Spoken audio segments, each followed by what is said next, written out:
Star Network is here. Oh, no punches! I'm real revolutionary right now. Support this man, Black Media. He makes sure that our stories are told. Thank you for being the voice of Black America, Roland. Stay black. I love y'all. All momentum we have now, we have to keep this going. The video looks phenomenal. See, there's a difference between Black Star Network and Black-owned media and something like CNN. You can't be Black-owned media and be scared. It's time to be smart. Bring your eyeballs home. You dig?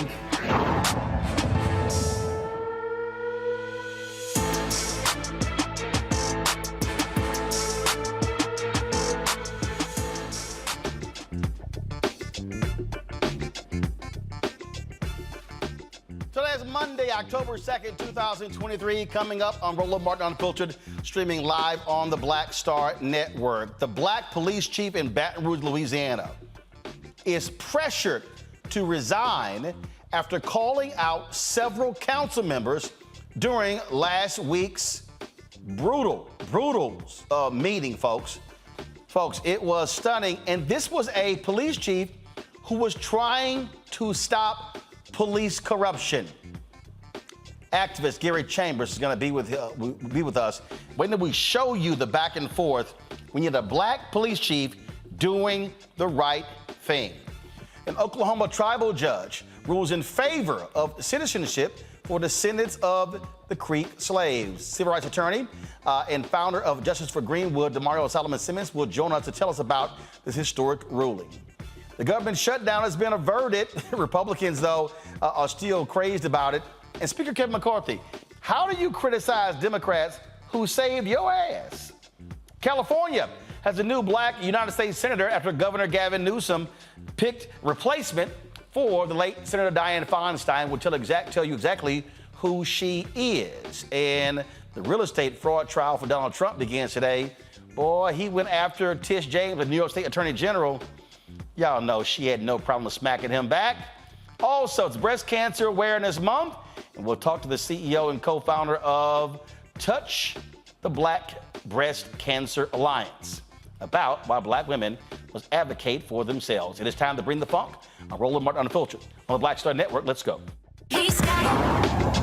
Whatever the miss, he's on it. Whatever it is, he's got the scoop, the fact, the fine. And when it breaks, he's right on time and it's rolling. Best believe he's knowing. Putting it down from sports to news to politics. With entertainment just for kicks, he's rolling.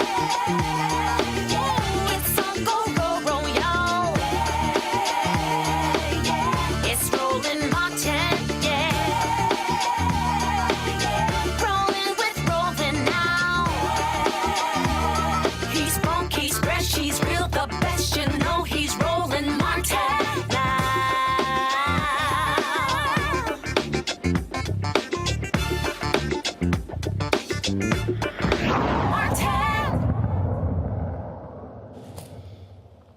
You might recall we had the attorney out of Louisiana who was talking about the brutal treatment of inmates there at a facility in Baton Rouge, Louisiana. It sparked a significant controversy there. The mayor demanded changes, and the Black police chief of Baton Rouge, well, he agreed. He actually fired a number of officers. Several others actually resigned. Yet, why has this police chief been pressured to resign by largely white city council members? Folks, we're going to show you the video from the council meeting. And if you want to see a police chief who did not mince any words, watch this. With all due respect, Chief Paul, I think 7 years you've been with us. 7 years you've been with us. I appreciate the fact of finding the bad actors in this department and everything else. And we talk about trust in the police department and everything. But the buck stops with you. We all know that. You've said that before and so on. And I want these people that perpetrated this and that took people to that place and assaulted these people or whatever that happened or claimed to happen and everything else, but it's a stain on East Baton Rouge Parish. It's a stain on the city of Baton Rouge. It's a stain on the police department. And everyone has to be held accountable. And I can't imagine whether it's you, and it's been going on for a long time, previous police chiefs and so on, that wouldn't know about this, that wouldn't know anything, or had complaints before, or enough complaints. Several people stood up here and said that they've complained about it. They've said something about it. They brought it to people's attention. And yet nothing was done until some investigator, or however it got out, found out. And with all due respect to your position, police chief, I think, and I would ask, that you step back for a while from your position. I know you're fixing to leave, but I think it all has to be held accountable. Everyone. To put trust back in the community, everyone has to be held accountable until the investigation is going through. Again, like I said, even former police chiefs, as far as this investigation goes with the FBI, I don't know how we can show the public that we're truly investigating internally or whatever else when you say you're sitting here, didn't know anything about it, or you said before you didn't know anything about it, or it hasn't acted on something previously that happened. That's just my feeling. That's your word. That's a lot. Hey, Chief. Chief, I'm gonna let you come to the mic, though. I'm gonna let you come to the mic. No, I'm not blaming. Look, I want to get this straight. I am not blaming Chief Paul. Ladies and gentlemen, I'm gonna let Chief Paul come to the mic and respond.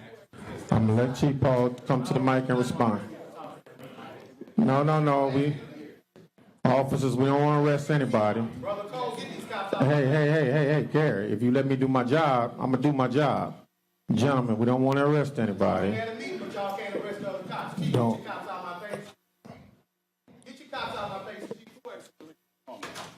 Nobody asking me.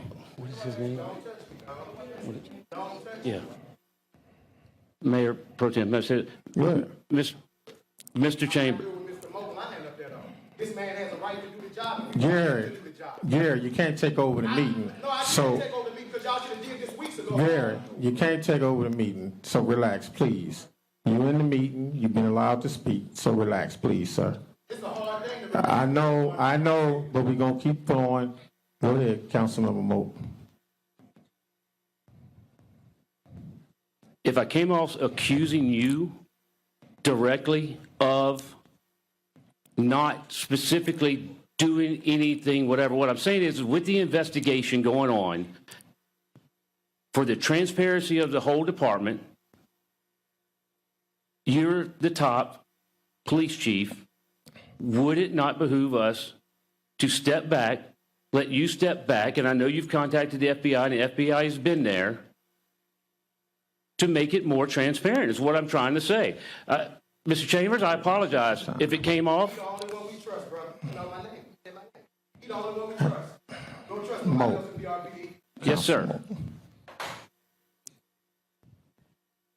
I want this matter resolved, and I want the place shut down, and I want everything. I know it's been shut down. I want it gone. And I want all of this resolved.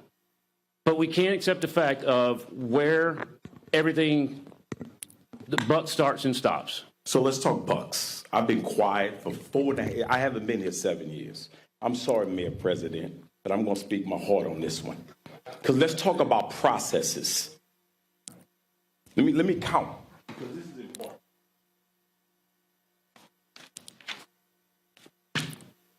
14 police officers were terminated. 1, 2, 3, 4, 5, 6, 7, 8 resigned under investigation. And then there's appeals. And you know what you do? You strip my funding. Yeah. Are you going to pay the attorney all the money that I already owe them for the bad cops that the Civil Service Board, where we're going to be here tomorrow, and none of y'all going to be here. And y'all sitting here trying to deal off these people's emotions, and some of y'all the problem. Jen Rocker, you sit there, defund defund the police department's budget from a legal standpoint, and then come here because I don't have legal representation and I got to play lawyer to fight these bad actors. Let's talk facts. Let's talk facts. And then what you do? Then you go and you appoint people to the Civil Service Board that have direct ties to the union. There are 5 people on the Civil Service Board. What's wrong with good law-abiding citizens? You putting people on the Civil Service Board with direct ties to the union and wonder why they reverse the decisions that I make. I've been quiet, but I'm not going to be quiet no more. Where were you when they called my kids gangbangers? Where were you? You know about the pictures when they called my black boys gangbangers and I prayed for them. When the former chiefs of police sit down and share pictures of me and my girlfriend and I prayed for them. Where were you, Mocha? When they went to Texas, to the camp, and called me a nigger because I was trying to bring reform in this police department. Where were you then, speaking up for them? Don't sit here and play like you don't know about this group of body that try to force the mayor to sit there and fire me for lies and say I only discipline white folks, which is a lie. Don't pretend like you don't know that. Don't pretend like you don't know that. It's tight, but it's right. Talk about my little black kids, and I prayed for y'all. I prayed for them. Wait. And you sit here like you different, like you not in cahoots. Because I'm going to tell you what they said. They got 6 of y'all in their pocket. Facts. 6 of y'all in their pocket. That's what the union said. The same union tomorrow, when we have a hearing right here before this body, where I said that the search and seizures were improper and illegal. How many of y'all gonna be here tomorrow when the attorneys fight and say I should not have disciplined that officer? I've been quiet for 5.5 years, but after November the 8th, I'm not gonna be quiet no more. Thank you. I've been praying for y'all. You think I don't know about the backdoor meetings y'all have with these people and you sit here like you some, come on now. Thank you, Chief. Woo! Joining us right now is activist Gary Chambers. Gary, glad to have you on the show. It is rare to see a police chief who is an employee of the city go off on his employers like that brother did in this video. Clearly, he is fed up. No audio, Gary. I think you're on mute. Thank you, Roland, for highlighting this conversation that's happening in Baton Rouge. Chief Murphy Paul is a courageous leader, and what he did last week, I think, is the accumulation of frustration from years of serving over a police department that is rogue in many ways, that he's been trying to clean up. He has fired 14 officers. 8 officers have resigned in lieu of termination, and I can't count how many have retired as a result of his leadership. We were pushing last week to make sure that the chief did the job that he's doing right now. We felt that he needed to be more swift on acting on this issue, but, you know, he is the police, and I want to remind people that Murphy Paul and I have had our share of tussles around police accountability. But what you see is a black leader who is attempting to do the right thing. And I believe when you have a leader that is doing the right thing, that it is on us to stand up with him. You've got council members like Jen Rocker and Aaron Moak here in Baton Rouge who want him to resign. Here's the deal, Roland. He's already announced that he's retiring November the 8th. And so then to ask him to resign at a council meeting was adding insult to injury. And I don't sit silent while black leaders are disrespected by white folks who have no courage to do the right thing. Jen Rocker, who was making those comments when the Alton Sterling lawsuit was there, she didn't vote to settle it, but she wanted to have optics at a council meeting on the chief as if she's on the side of justice because she wants to be a judge. And so with this national platform you're providing, Roland, you're allowing the things that are taking place in Baton Rouge to be exposed to the rest of the nation. And it's high time because everybody knows we got Boosie, and you see the chief set it off. So okay, what just jumps out at me, you have the police chief, Chief Paul, who literally says, why are you defunding the legal department? So when he says, I don't have any attorneys representing me here, what is he talking about? So the chief has, every time he sends a person for termination, they have to go before the Civil Service Board here in Baton Rouge. The chief has legal representation that goes to those meetings with him to help him get success on behalf of the citizens to get rid of these rogue police officers. People like Jen Rocca, who is an attorney in the city of Baton Rouge, Aaron Moak, who's a council member, voted to end his funding or not to approve his funding for his lawyers. So when he goes before this Civil Service Board, which was previously stacked by union representation, he doesn't even have legal representation that understands the law at a depth deeper than him to fight to ensure that these officers don't get back on. Wait, now I'm confused. So the council member sits there and says, I want this shut down, I want these people gone, I want these things handled, yet when the chief fires these rogue officers, then the city is not sending a lawyer to the hearing to argue the city's case as to why the chief is firing them? They would rather use a city attorney rather than hire competent counsel that has expertise, a subject matter expert on these deals. And that is, in any other city, this would be laughable that Republicans would be voting against funding for a police chief, right? But you have Republicans in the city of Baton Rouge who are voting against funding for a police chief because he's black. Let's just tell the truth. Because when Carl Dabney was the chief of police and Alton Sterling was killed, many of these people were silent within our community, but now they want to talk about justice. And remember, Roland, the officers involved, the picture of the main officer is black. So the cop that they want fired is a black cop, too. Let's see if they're white cops that are doing the same thing and they have the same tone. The chief also talks about this review board that says these individuals have direct ties to the union. That's not the kind of folks you want on such a commission. You want folks who are impartial. Well, not our Baton Rouge City Council. See, Roland, Baton Rouge is a majority black city with a majority white city council. And so because of this, we have had manipulation and really horrible tactics that have been used to pursue a lack of equity. Aaron Moak's a new council member who's running for state representative.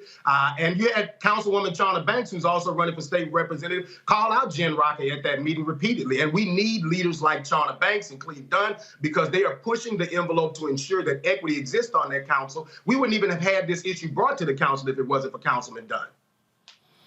Wow. Gary, hold tight 1 second. I got to go to a break. We come back. We're gonna continue this conversation. I bring my panel in as well. Folks, we're talking about, again, this brave cave in Baton Rouge, Louisiana, where folks allege that individuals arrested are literally beaten, assaulted, and a black police chief is trying to fix the problem, yet he's fighting his own city council. Could it be because he's a brother?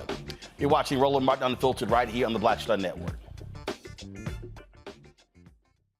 Hatred on the streets, a horrific scene, a white nationalist rally that descended into deadly violence.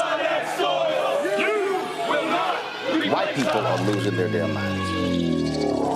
As an angry pro-Trump mob storms the U.S. Capitol, we're about to see the rise of what I call white minority resistance. We have seen white folks in this country who simply cannot tolerate black folks voting. I think what we're seeing is the inevitable result of violent denial. This is part of American history. Every time that people of color have made progress, whether real or symbolic, there has been what Carol Anderson at Emory University calls white rage as a backlash. This is the rise of the Proud Boys and the Boogaloo Boys. America, there's going to be more of this. Here's all the Proud Boys, guys. This country is getting increasingly racist in its behaviors and its attitudes because of the fear of white people. The fear that they're taking our jobs, they're taking our resources, they're taking our women. This is white fear.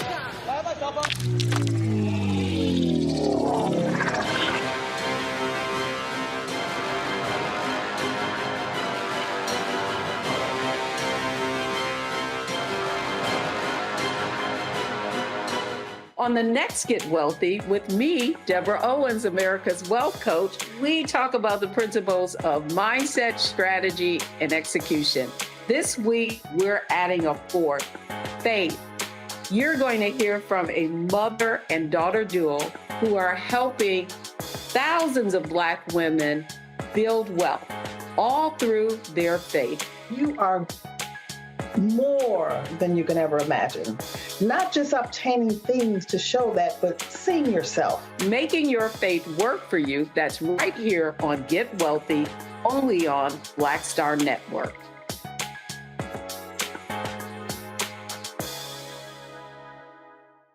Farquhar, executive producer of Proud Family. Bruce Smith, creator and executive producer of The Proud Family, Louder and Prouder. And you're watching Roland Martin Unfiltered.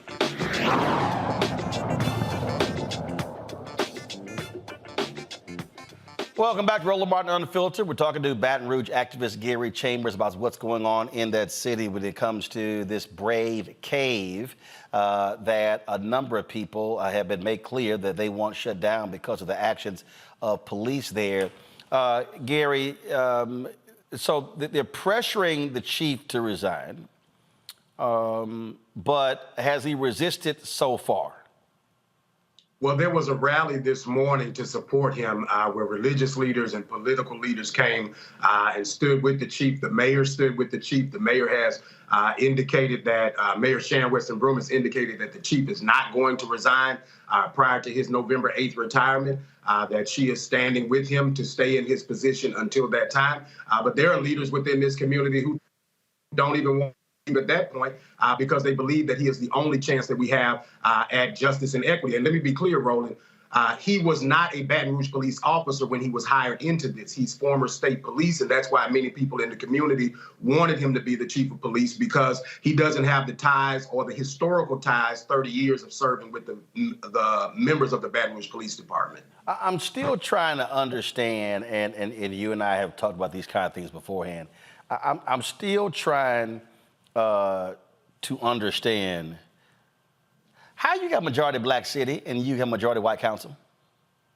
You know, redistricting, brother.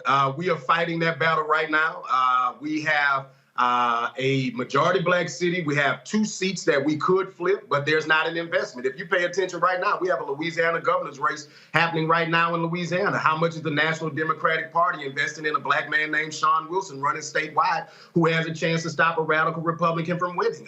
But on the local level, we have people who are pushing for us to get fair maps. We have an 89% minority school district that has a majority white school board, right? When you process that, that is, it is taxation without representation, literally. It is having representation that does not meet up to the community that they represent. You talked about today's rally. The mayor, Sharon Broome, was at that rally, correct? She was. And I was, and so someone who was attending that, folks, go to my iPad. You hear just some of what she said today at that rally.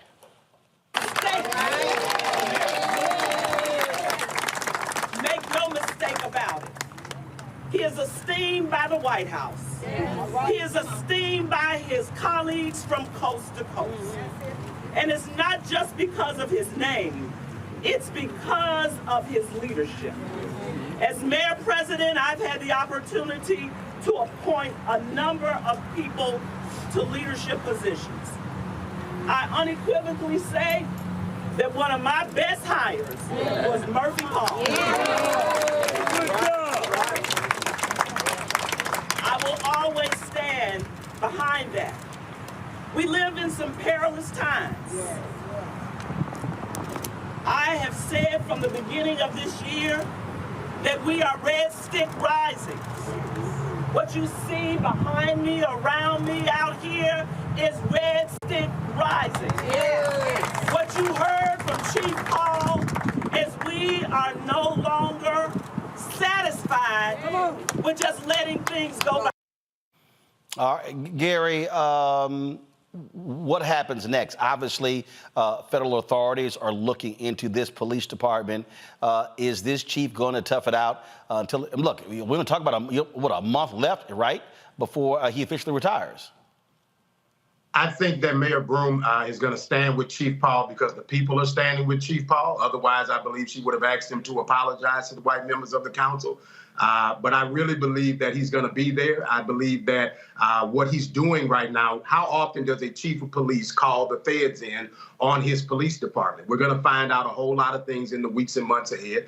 And I would really like Murphy Paul to help stay at the head of this investigation because he's got the integrity and he's proven to us already he'll deal with bad cops. Like I told you, we've had our tussles and pushed the issue, but when he finds out a cop has done the wrong thing, he does hold them accountable. And that's all we can ask for.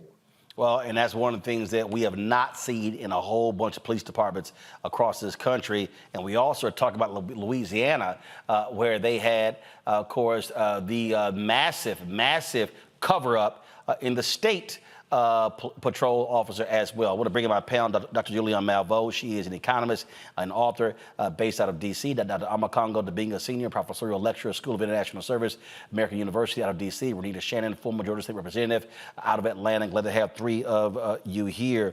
You know, what really jumps out here, Julianne, when you look at this city and we talk about how do we deal with bad cops, corrupt cops, abusive cops. Here's a police chief who's also trying to save these same city council members a lot of damn money because a lot of these cities have to pay out massive lawsuits, massive payouts because of lawsuits due to police violence. Absolutely, Roland, and that we see this time and time and time again. My question, of course, a police chief has said he's resigning or retiring. And so that's that.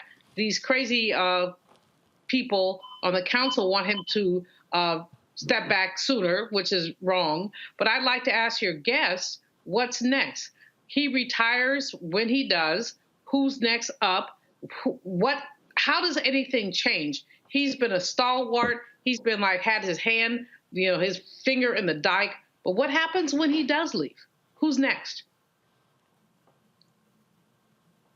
So Mayor Broom is set to appoint a new chief of police at some point in November, or an interim chief. But she has a list of candidates that most people in the community are now questioning because a lot of them are Baton Rouge police officers. And with a federal investigation, many of us don't know whether or not any of these officers are involved. If the chief just arrested the deputy chief, one of the deputy chiefs within the department, I'm not sure we trust many of the people that are within the department, and there are very few people on that list that are from outside the Baton Rouge Police Department. And so I would hope that Mayor Broom scraps that list and starts over, even though that may be a belabored process.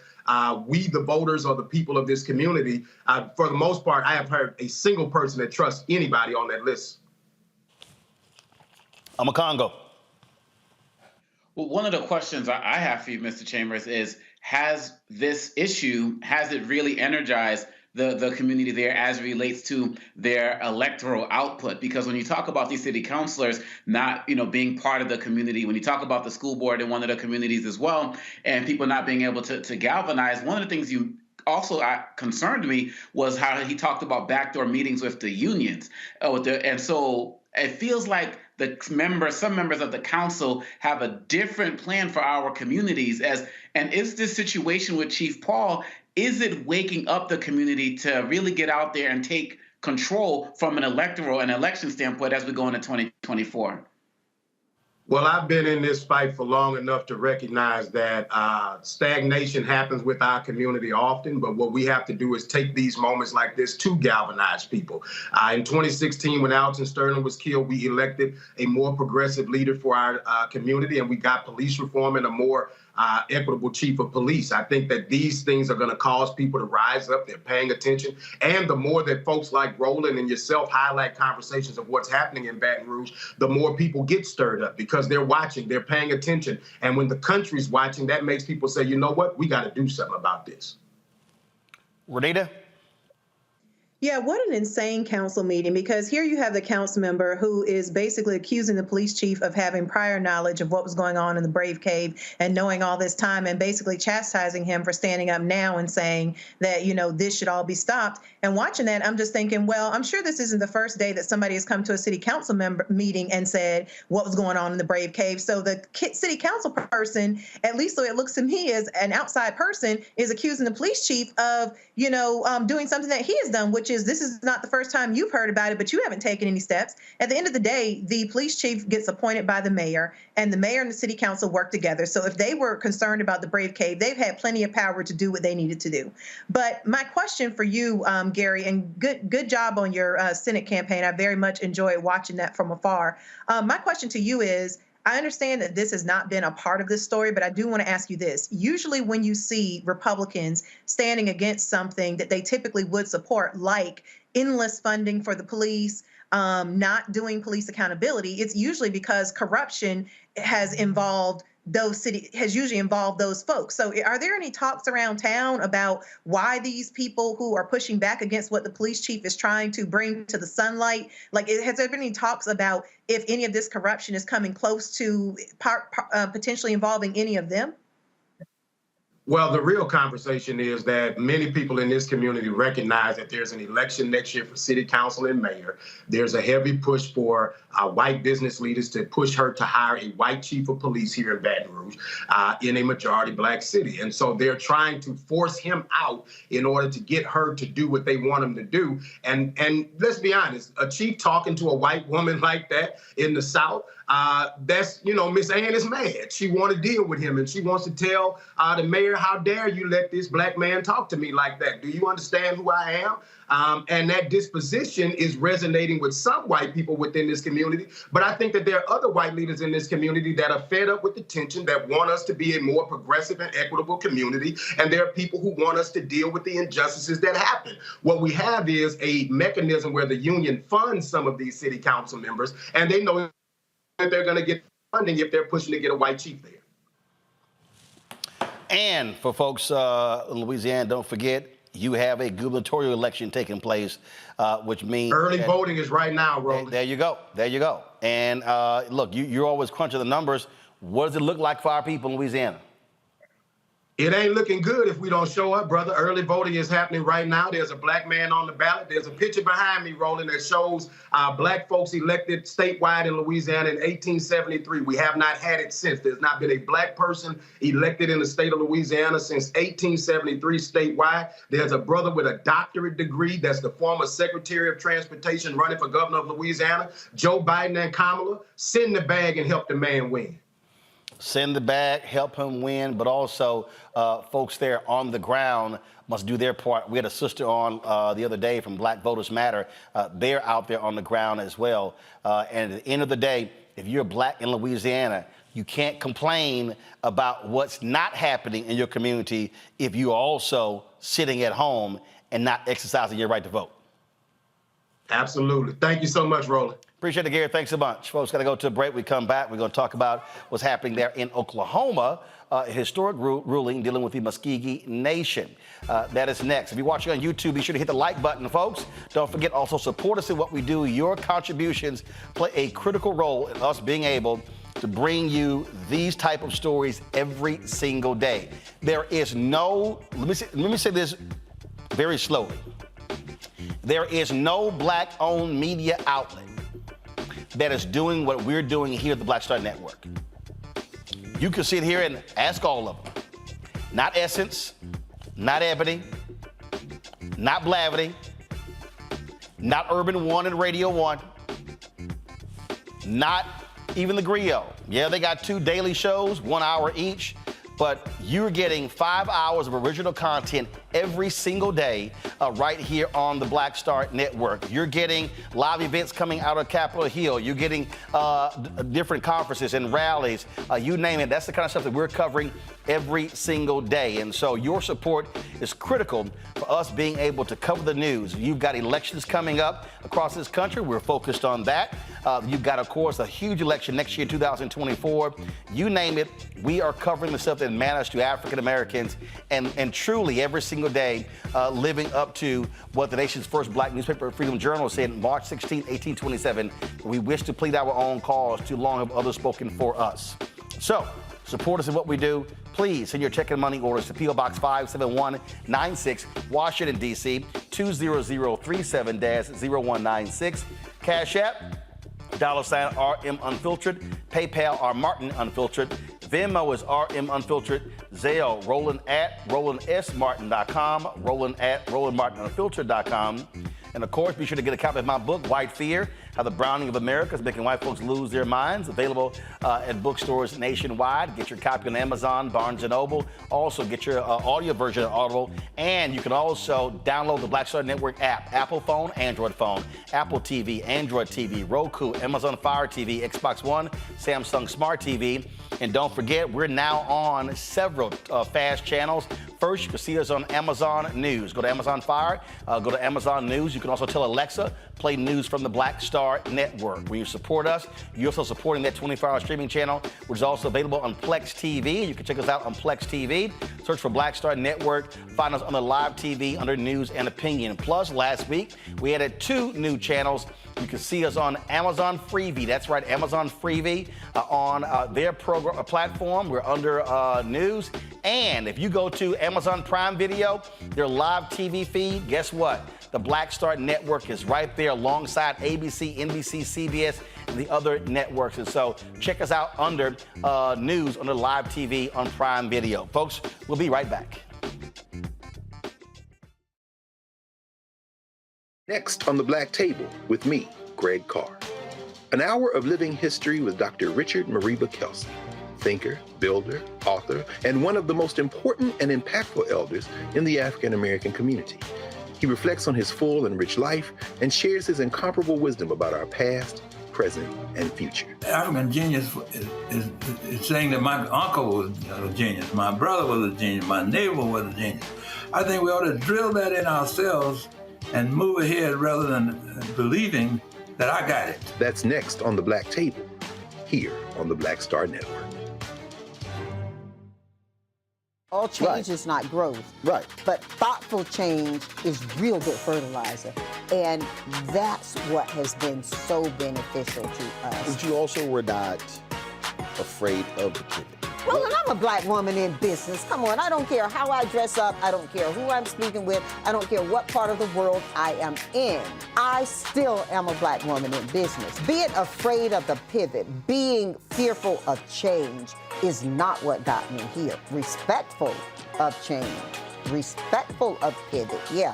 Fearful, no, no.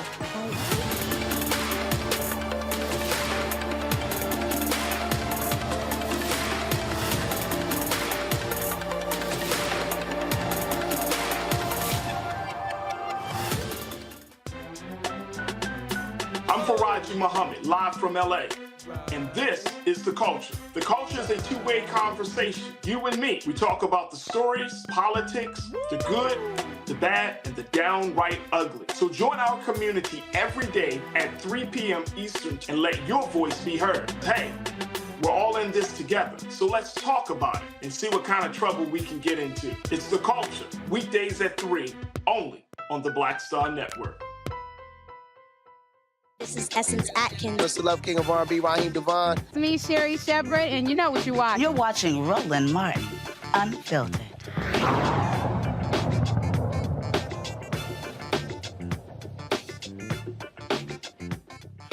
In Oklahoma, a Muskogee Nation District Court judge ruled in favor of 2 freedmen descendants, folks, seeking tribal citizenship. The new ruling, of course, reversed the Muskogee Nation Citizenship Board's decision denying Rhonda Grayson and Jeff Kennedy's application for citizenship in 2019.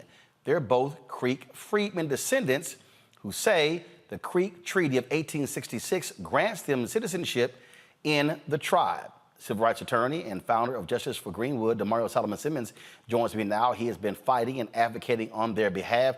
So, Damario, first of all, explain to us the importance of this historic decision. Yeah, well, good evening, Roland. Good to see you, bro.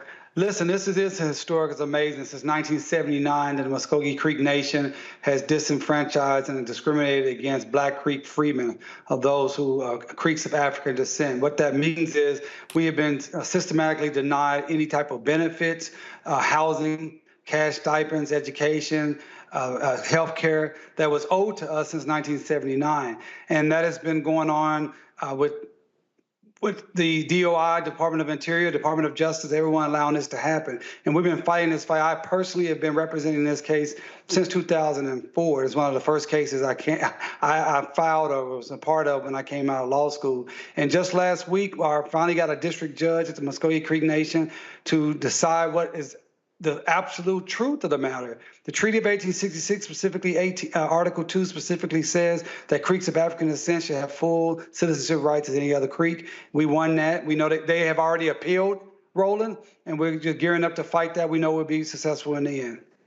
So they are appealing that judge's decision. Who are they appealing it to? Yeah, so just so people understand that, the Muskogee Creek Nation is one of the so-called 5 civilized tribes. These are the nations. There's the Creek, the Choctaw, the Seminole, the Chickasaw, and the Cherokee. These are the nations that became, certain aspects of the nation became very assimilated in a southern plantation-style economy.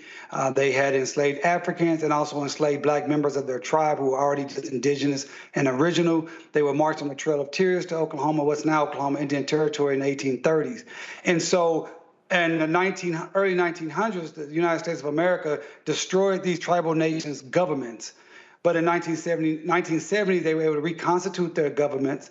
And now there are over 100,000 Creek citizens of the Creek Nation. So they are actually appealing to the Creek Nation's Supreme Court. Now, if they appeal to the Creek Nation Supreme Court and they do not rule in your favor, is that it? No, if they do not rule in our favor, which will be, it'd be unbelievable. But, you know, anti-Black discrimination is a very strong adversary, and they will come up with things that should not be ruled against you and just completely ignore the law, because the treaty is very, very clear. The Treaty of 1866 is very clear. In fact, Roland, it is the very Treaty of 1866, which, by the way, was negotiated and signed by 5 people. One of us was my great-great-great-grandfather, Cal Tom, who signed that treaty and was primarily responsible for putting in Article 2 and ending enslavement in the Creek Nation. It is that particular treaty that gives the Creek Nation this jurisdiction or the legal standing to even exist today as it does. And the Creek Nation is really putting its entire existence into jeopardy by fighting on this issue. So what they're doing is they're fighting a treaty that allows them to be who they are today. So it's sort of like, oh, the treaty is real, the treaty works, but only the parts that we like. Only the part that says parts we like, and the part we don't like is we don't want these Negroes. We do not want these black members in our treaty. Oh, Roland, many people may be familiar with the McGirt decision, which said Eastern Oklahoma was definitely Indian territory. That happened in 2021. Yep. That treaty, it's the same treaty, the Treaty of 1866, specifically Article 3.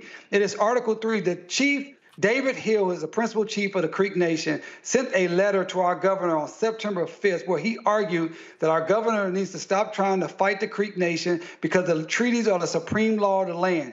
Yet that same chief, when it came last week when the judge decided in our favor, said, we don't like her decision and we're going to appeal it. This is anti-Black discrimination at its finest. This is George Wallace. This is segregation today and segregation forever. These are people that they hate Black Indians, period. And we know this because in 1977, we have the documents when they specifically said, we're going to change our treaty, change our constitution so we can get rid of the freedmen. There's too many of them. There's too many freedmen and we want to get rid of them. And that's what they've been doing. We're going to continue to fight this as we have. We know we're going to be successful. If we were to lose at the Supreme Court, which I don't think we will absolutely go to the district court, the federal district courts. So for the folks at home who don't know, they might say, well, I don't want to be a part of something they don't want me. We're talking resources here. We're talking there are things that they have that they want to keep to themselves and do not want these Black Indians to have a part of, correct? That's absolutely, and even before that, Roland, we built the Creek Nation, right? So it's just like people saying, well, I'm gonna leave the United States of America. Well, we built the United States of America. We built the Creek Nation. We sustained the Creek Nation. We were judges and lawyers and light horsemen, which is a police officer. We elected officials. We were also, some of us was enslaved by the Creek Nation. So they owe us this citizenship. This is our birthright. This is our history. This is our culture. And the law says we are citizens. And to the resources, Roland, let me give you just an example. Give all the people listening, the audience, an example. During COVID, the Creek Nation received a couple $1 billion from the American Rescue Act. They gave each Creek citizen $4,500 cash. $4,500 cash, and Creek freedmen who should have been entitled received zero. Back in 2016, President Obama settled a case with the Creek Nation for about $40 million or something like, pretty close to that. That money should have been also benefited Creek freedmen. We got zero. When it comes to health care, right now today, if you're a Creek citizen, you can get health care from the federal government for free. If you need a house, they help you with housing. If you need educational assistance, they'll help you with that. We're talking about millions of dollars in resources that would go into Black households that have been denied by anti-Black discrimination. Omokongo. Well, first of all, Damario, I really commend you for your just dogged work on this. It's just really commendable, and we just appreciate what you're doing. And one of the documents I was reading, I believe from Eli Grayson, was talking about how the White House is not saying anything. And Deb Haaland there, represents, the Native American community as well. They've been kind of watching this go. What kind of pressure should we be seeing coming from the White House as it relates to recognizing you all's rights? Great question, and Roland, I saw him a couple of times last week while I was in D.C. for the ALC conference, and I spent the next week after the weekend on Capitol Hill and in the executive branch lobbying or talking to our members, particularly our Congressional Black Caucus members. Had a great meeting with Representative Stephen Horsford, who's the chair of the Congressional Black Caucus. Also met with Representative Hank Johnson, Representative Maxine Waters, who has been a stalwart champion on this issue. We want the entire Congressional Black Caucus to have a unified voice that they will not stand for Black Creek freedmen continue to be discriminated against. So everyone can contact Representative Horsford and let him know that we want the Black Caucus to stand strong. Talking to Deb Haaland, I'm happy to report that Representative Horsford said he would speak with Deb Haaland because the Department of Interior and the executive branch could stop this right now. The Department of Interior, Deb Haaland, who's the Secretary of the Department of Interior, she could order the Creek Nation today to stop their anti-Black discrimination, or the United States of America will not recognize their government-to-government relations. That has happened before with the Seminole Nation. It's a precedent for this, so this is something that we can push on all of our elected leaders, our Black elected leaders, to put pressure on Deb Haaland and the White House to make sure that they stop discriminating against Black Creek Indians. I want to be clear, it's over 150,000 Black Creek Indians throughout this country. This is not just an Oklahoma issue. This is something that will substantially impact and improve the lives of Black communities across this nation. Renita. Well, I'm so glad to see you back. I remember when you came on the show several months ago and told us about this issue before there was a ruling. So I'm glad to see you're back with good news. This is a classic case of being anti-Black, not just hurting Black people, but also hurting people who are not Black. And so my question to you would be, and you kind of started to open the can, but talk a little more for the viewers about what impact it would really have on this trial on the Muskogee Nation. I'm not talking about the Black freedmen, but the Muskogee Nation. What impact it would have if they are successful in the appeals process, in essentially reducing the power of their treaty, because that's basically what they're asking for by saying, oh, well, the treaty shouldn't get to be, shouldn't be the final power on whether or not these people can be available, be allowed to have some of the resources. So talk about what protections they could lose in their effort to use anti-Blackness to make sure that Black Indians don't get anything. That's an outstanding question. I mean, what they're doing will put in peril the entire federal Indian law jurisprudence and how federal Indian law is practiced in this country. And what I mean is being an Indian or being a Native American is not a racial designation. It's a political designation. And Title 25 of the Federal Code spells out all the different benefits and programs that are available for those who are Native Americans. So you're talking about, again, housing, healthcare, education, agriculture, all type of items that are beyond the 14th Amendment. So think about this. The fund that recently was sued by the white supremacists who was trying to stop, I think it's called the Freedom Fund, or it's a fund where the black women are given. It's called the Fearless Fund out of Atlanta. The Fearless Fund. They've been sued and they're on an injunction now. They can't do their work. And the lawsuit is basically saying that what they're doing is a violation of the 14th Amendment. Now, that's a bunch of crap, but that's what they're arguing. But you can't even make that argument when you're a Native American because it's not racial. It's political designation.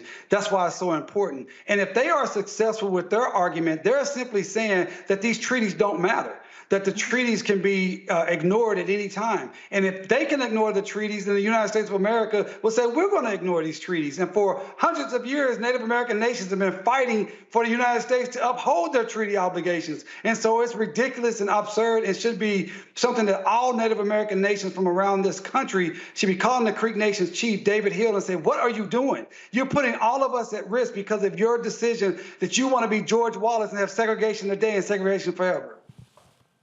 Julianne? My brother, it's good to see you. Good to see you last week at Congressional Black Caucus. I appreciate you. You mentioned Deb Haaland a couple of times, and she, of course, as the Secretary of Interior, very celebrated when first Native person to serve on the cabinet. So she seems to get equity issues. What is her problem, or what is the holdup with her embracing the cause that you put out there? Is there something going on that we don't know about, or is she just basically, well, never mind, I'm not going to use the word, you know me. But I'm just wondering, given her celebrated status, why has she not stepped up? Well, listen, good to see you, Doc. It was good to be on the panel with you last week talking about reparations and justice for Greenwood. It's a great question. You know, Secretary Deb Haaland, I don't know her. I never met her. I've been trying to get a meeting with her for almost a year, and I've been unsuccessful so far. I will say this, publicly on May 12th, 2021, I think it was, Deb Haaland issued a press release regarding the Cherokee Nation, which had re-adopted their Black Cherokees and treating them as first-class citizens. And in that press release, she said she called upon all the other nations, including the Creek Nation, to fulfill their legal and moral obligation to their freedmen. She said their legal and their moral obligation to their freedmen. And so we know that she knows about this issue. A year later, on July 27, 2022, there was a hearing in front of the Indian Committee, the Senate's Indian Affairs Committee, and the Assistant Chief for the Bureau of Indian Affairs, which sits right underneath Deb Haaland and is over this issue, this area. He said the same thing, that they're looking for the nations to fulfill their legal and moral obligation to Creek freedmen. But here's the deal. The Department of Interior has a legal and a moral obligation to Creek freedmen also, because under federal law, I am a Creek, I am an Indian, and all of our Creek freedmen are Indians. And they have a duty, a fiduciary duty to protect us. It's called a trust duty. They have a trust duty to protect our rights. So I would say everyone that's listening today to contact Deb Haaland, Secretary Deb Haaland, respectfully, and ask her to move forward on what she talked about, making sure that our legal and moral obligation and our rights are protected. She can do this today. So we need our Congressional Black Caucus members pushing on Deb Haaland. Anyone that knows Deb Haaland need to be pushing that narrative and say, listen, we don't want to see 150,000 of our brothers and sisters who happen to have dark skin be disenfranchised from the nation of their birth, their heritage, their culture. But the law says that they are members, and being disenfranchised from millions of dollars in benefits each and every year. Let me say one other thing about that, Roland. When I talk about benefits, let's just use Oklahoma and General Tulsa. Black people in Tulsa live 11 to 14 years less than white Tulsans. A big part of that's because we don't have access to quality health care. There are about 10,000 Black Creek families here in the Tulsa area alone. If we had access to that type of health care, it would substantially shorten the death rate between Blacks and whites. We would live longer. That is an issue that will substantially change lives almost overnight. Indeed. Damario, keep up the good fight, my brother. All right, good to see you always, bro. Appreciate you. Thanks a bunch. Peace. Thank you, folks. We come back to Roland Martin Unfiltered. We're going to talk about a case out of Jacksonville, a brother viciously beaten, and the family's demanding answers. Also, finally, a black woman returns to the United States Senate courtesy of California Governor Gavin Newsome. We'll tell you exactly who she is and what does that mean for the United States Senate. You're watching Roland Martin Unfiltered right here on the Black Star Network. Next on The Frequency with me, Dee Barnes, the amazing Drew Dixon. She gives us the details behind the HBO documentary that shed light on the alleged sexual assaults by Russell Simmons. And we're talking about the Netflix documentary, Ladies First, right here on The Frequency on the Black Star Network. On the next A Balanced Life with me, Dr. Jackie, 2 facts that you need to be aware of. African American women have the highest diagnosis of breast cancer than any other group in the U.S. And young African American women are most likely to be diagnosed with one of the highest aggressive forms of breast cancer than all other groups. It is a disease that requires fast action, determination, and a whole lot of support. On our next show, we'll meet a young woman who's chosen an alternative path and approach to tackling this disease. And you'll hear from our medical and support experts on how to maintain balance through it all. We encourage exercise. We encourage, changing diet and making, all those personal changes. That's on the next A Balanced Life on Black Star Network. When you talk about blackness and what happens in black culture, we're about covering these things that matter to us, speaking to our issues and concerns. This is a genuine people-powered movement. There's a lot of stuff that we're not getting. You get it, and you spread the word. We wish to plead our own cause. Too long have others spoken for us. We cannot tell our own story if we can't pay for it. This is about covering us. Invest in black-owned media. Your dollars matter. We don't have to keep asking them to cover our stuff. So please support us in what we do, folks. We want to hit 2,000 people, $50 this month, raise $100,000. We're behind $100,000, so we want to hit that. Y'all money makes this possible. Check some money orders. Go to P.O. Box 57196, Washington, D.C. 20037-0196. The Cash App is $RM Unfiltered. PayPal is R Martin Unfiltered. Venmo is RM Unfiltered. Zelle is Roland@RolandSMartin.com. Hello, we're the Critter Fixers. I'm Dr. Bernard Hodges. And I'm Dr. Terrence Ferguson. And you're tuned in to Roland Martin Unfiltered.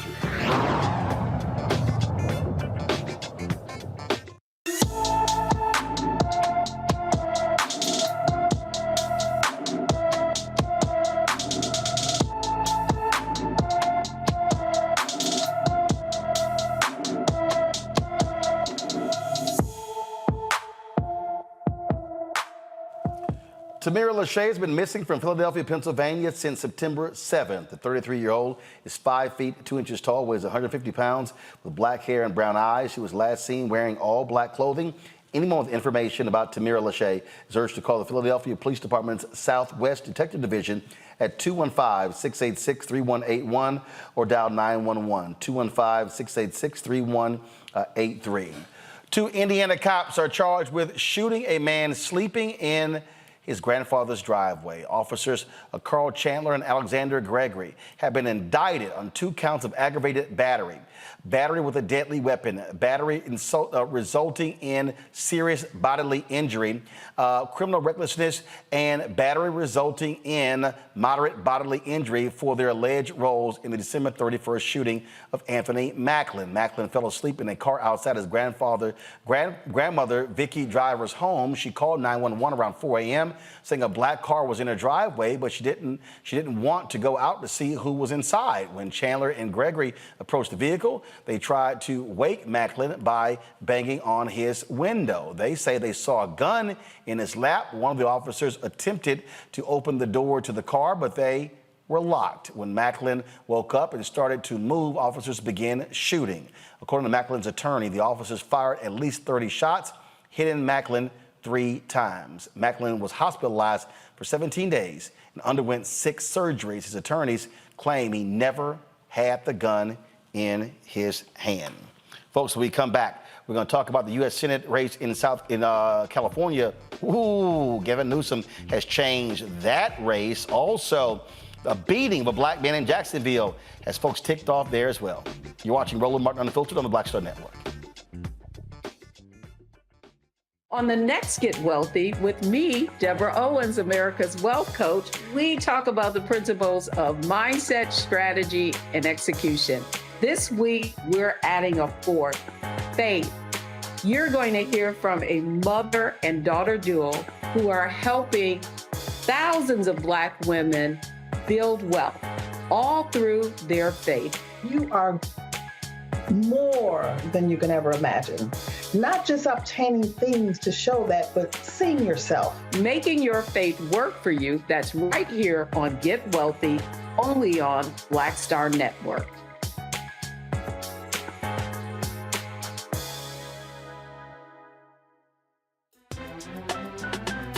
I'm Faraji Muhammad, live from LA. And this is The Culture. The Culture is a two-way conversation. You and me. We talk about the stories, politics, the good, the bad, and the downright ugly. So join our community every day at 3 p.m. Eastern and let your voice be heard. Hey, we're all in this together. So let's talk about it and see what kind of trouble we can get into. It's The Culture, weekdays at 3, only on the Black Star Network. Next on the Black Table with me, Greg Carr. An hour of living history with Dr. Richard Mariba Kelsey, thinker, builder, author, and one of the most important and impactful elders in the African American community. He reflects on his full and rich life and shares his incomparable wisdom about our past, present, and future. African genius is saying that my uncle was a genius, my brother was a genius, my neighbor was a genius.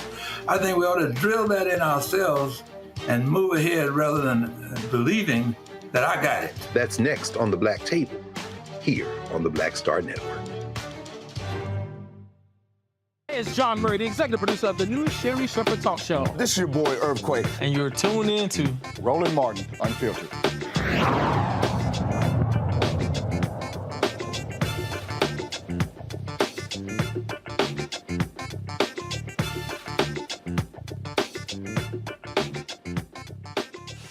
Wow, California Governor Gavin Newsome, he's playing chess and really laying the groundwork for a presidential run in 2028.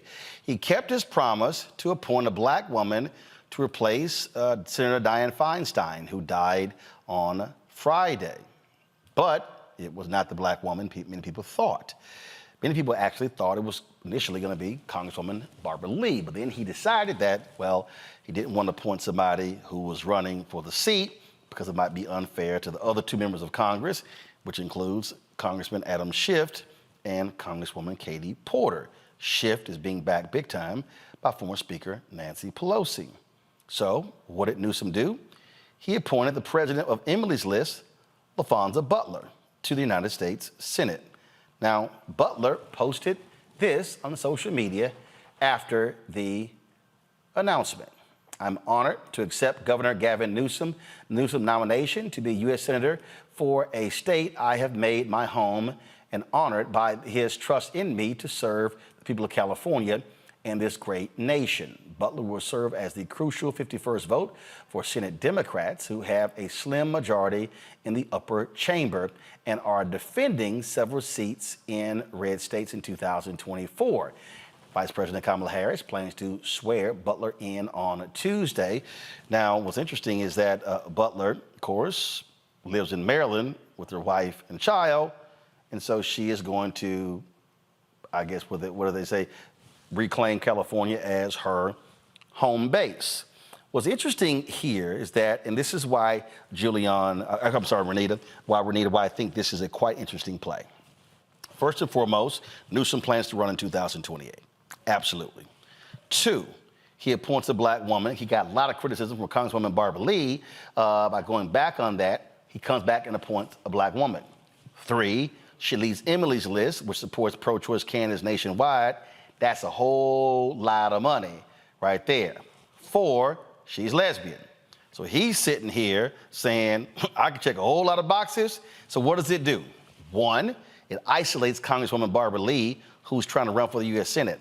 If Butler chooses to run for this seat, absolutely changes the game. And if you're former Speaker Nancy Pelosi, you ain't too happy, because if Butler does run, she can raise a lot of money. And who is Pelosi backing? Congressman Adam Schiff. So Newsome really just caused a lot of drama here, because nobody had Butler on their list.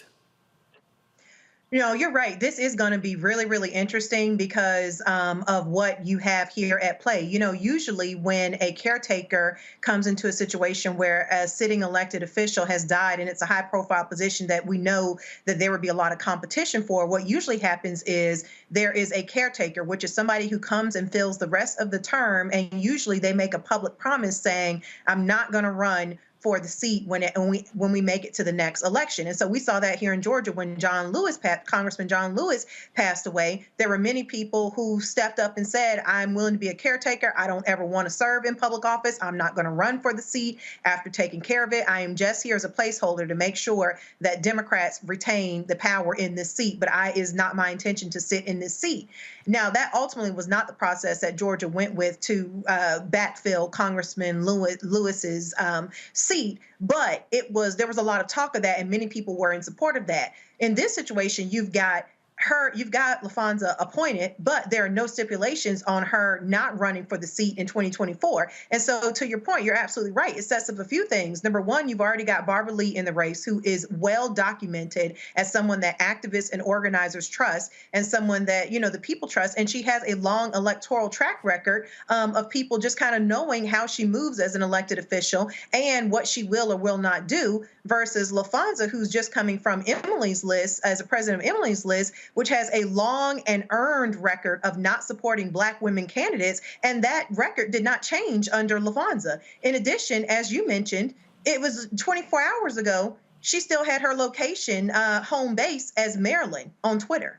So this is going to be very, very interesting for a lot of reasons, should she decide to actually enter the U.S. Senate race. I can't wait to hear what Julianne has to say. Oh, Roland. You know, Gavin and I ran for the Board of Supervisors in San Francisco back in the 80s. He is a wily dude. He is very slick, and this shows his slickness to the max. The sister code is that Black women don't talk about each other ugly when we're out in public. So nobody's going to say anything about Laphonza no more than what Renita has said, which is mild. There's other stuff that can be said, not about her, but about the process. I stand with Barbara Lee. We stand with Barbara Lee. The California Black Women's Network stands with Barbara Lee. And we're profoundly disappointed in Governor Newsome, because when this man had his chestnuts roasting on an open fire with a recall, Black women pulled his chestnuts out and helped him. So how dare he ignore our voices? But again, the sister code says we don't talk about folks. So all we want to really know is what happened. Because if Laphonza decides to file, you're going to have a food fight. She does have enormous, enormous, enormous fundraising capability, both from Emily's list, and let's not forget, she was the head of SEIU in California. So she got labor, she's got the GBLTQIA community. She is a formidable force. But does she know the United States Senate? Does she know anything else? Many of us, I interviewed Kelly Tide Griffin, head of the California Black Women's Network, this morning on my radio show. We're disappointed, but we're not going to diss the sister. But we are disappointed because Gavin needed us, and when he needed us, he leaned on us, and now he does not hear us. And that's the bottom line. He and Pelosi, but basically both want Adam Schiff. He's moderate, a middle of the road. They don't want a progressive, which would be either Katie, whatever her name is, or Barbara Lee. Katie Porter. Okay, I'm being myself. But anyway, they don't want them because they're too progressive. And so they really have lined up behind Schiff. And this is a way of basically bolstering Schiff, they thought. But this Laphonza sister may be time enough for them, and if she raises some money, she can upset the entire apple cart. So it's really interesting to see what's going to go down. Congo. So one of the other things I think is important to mention is that she's also 44 years old. And so when all of this talk about Biden and everybody being too old, he's, compared to Barbara Lee in terms of age and Schiff and others in terms of age, obviously Katie Porter's younger as well. This is also something that can help him going into 2028. And, originally he said that, he wanted to have somebody who didn't really have an interest in serving. But when he made the announcement, as Renita was saying, he didn't say that. So I think this is very strategic. And also she served as an advisor to Kamala Harris, and who also has her own presidential aspirations, I'm sure, for 2028. And so this is, there could be if she decides to say, hey, I'm pretty comfortable here, there could be a potential, Newsome Butler ticket. And, going to some of what Dr. Malveaux was saying as well, there are about like 12 other candidates who are running for Senate in California. And so this is another person who, if she decides to stay, it's also going to dilute the female vote overall, across all races as well. And so I believe that there are many people in California, particularly in the Black community, who are upset, who feel like, he disrespected, Barbara Lee and her legacy. But I feel like he's playing the long game. And this is going to lead to, she already has that national profile. And I'm very concerned with all of these outside California voices, people who aren't, familiar with what's going on, is just going to, because of the Emily list, because of the union background, because of all this, going to throw major support her way just because of that name recognition. So this is very strategic on Newsome's part. And I feel like those who support, Barbara Lee, people need to really hunker down and go hard, because if this is what we want, we got to make sure we fight for that. And Newsome ultimately does not control the votes that the Black people in California, and more in California in terms of the constituency that Barbara Lee has built, can bring to the table. All righty. Well, I think it's going to be quite interesting here. And again, what people don't understand here, Renita, politics is politics. It ain't always nice. It ain't always clean. And again, if you're Newsome, we know exactly, we know where he wants to be in 2028. He will be able to say, when there were no Black women in the United States Senate, I appointed one. And so he's going to be able to say this will be the second, openly lesbian in the United States Senate. He wants to be able to say that.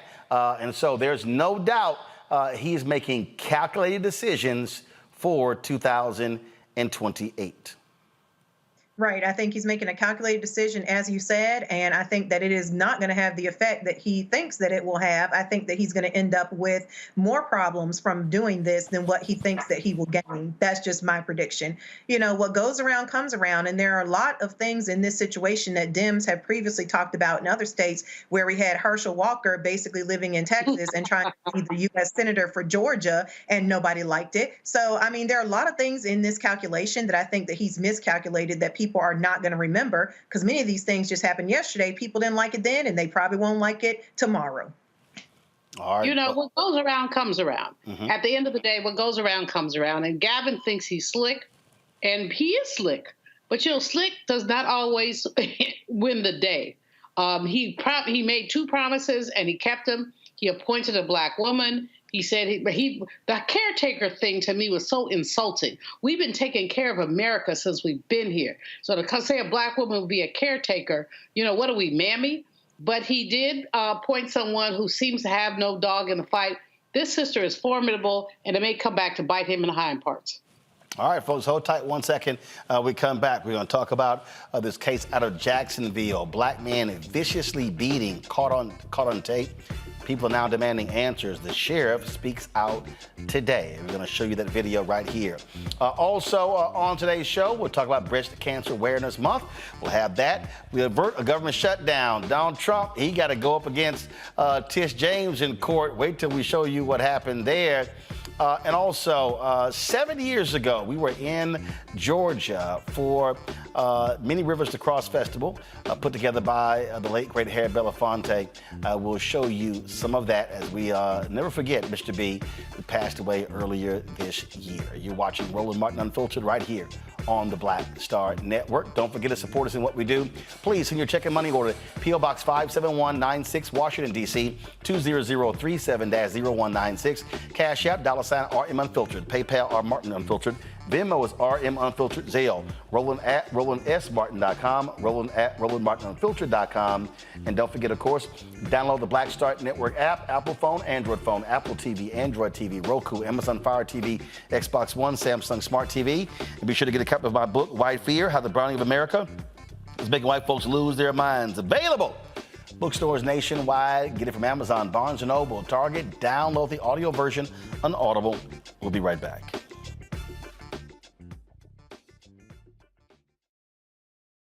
Next on the Black Table with me, Greg Carr. An hour of living history with Dr. Richard Mariba Kelsey, thinker, builder, author, and one of the most important and impactful elders in the African American community.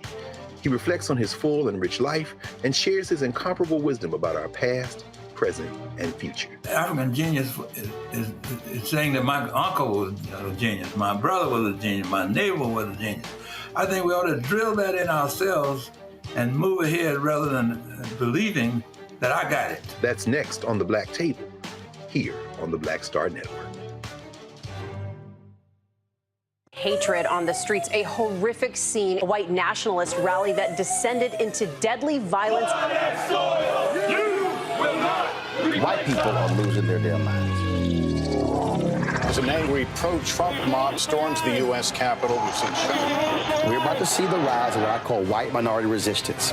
We have seen white folks in this country who simply cannot tolerate black folks voting. I think what we're seeing is the inevitable result of violent denial. This is part of American history. Every time that people of color have made progress, whether real or symbolic, there has been what Carol Anderson at Emory University calls white rage as a backlash. This is the rise of the Proud Boys and the Boogaloo Boys. America, there's going to be more of this. Here's all the Proud Boys, guys. This country is getting increasingly racist in its behaviors and its attitudes because of the fear of white people. The fear that they're taking our jobs, they're taking our resources, they're taking our women. This is white fear.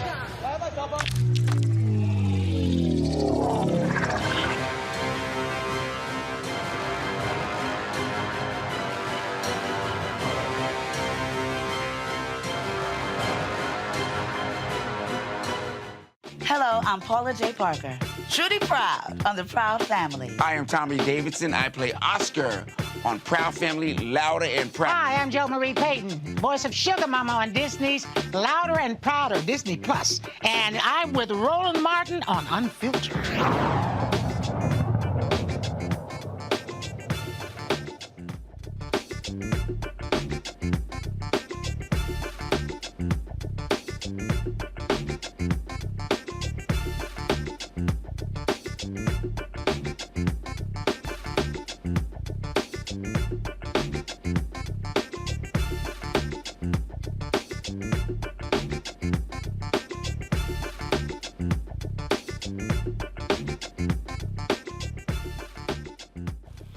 Folks in Jacksonville are demanding answers in the vicious beating death of Lakeem Woods. This video was captured on tape.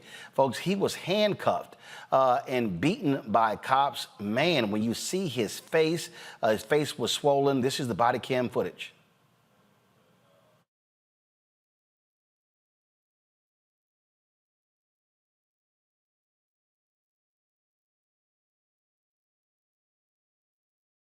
Hear any audio because the audio has not been turned on. So you see the officer getting out of the car. Guns are already drawn as they are approaching the truck of Lakeem Woods. There were 3 officers involved in this particular case here. And so you now is the audio there, folks? All right, so unfortunately, we cannot hear the commands of the officers and what they're actually saying to him. And then all of a sudden, you're going to see exactly what happens here. And if you look on social media, many people are calling this a police gang in terms of how they treated this man. Do me a favor, folks.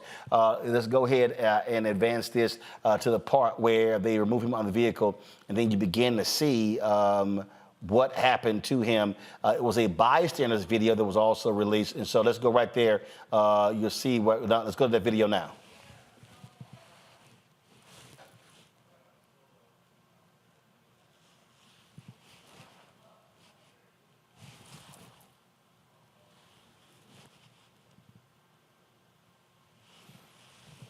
So you'll see here, so still no audio, so we can't, and I don't understand why the officer here did not have their audio on. Is capturing the video here, and as they are handcuffing him, and then, well, actually, there are two individuals. So you still see there's a second individual that is still in the car. So you see they got the guns pointed to that car. This story here has gotten lots of attention, and now all of a sudden you see one of the gentlemen that was in the vehicle begin to take off, and you see now the cop pursuing him, and then this chase continues. First of all, is shocking the way cops normally operate, where he wasn't shot. Because, we've seen that in the past when they begin to chase a suspect, then all of a sudden that person ends up shot again. So this is being investigated. So you see him with the stun gun, and then now all of a sudden you see this happen. Now, this is just stun gun, folks. So now all of a sudden you're going to see in the video what happens. And while you're seeing that, I'm going to show you because again, someone took this from another angle. This is what was how he's going to end up looking right here. Go to my iPad, and then you're going to go back to this video. Face is bloody and beaten. Now you go back to the video there, and you'll see they continue to tase him. So you see his face there, but then trust me, this is going to actually get worse.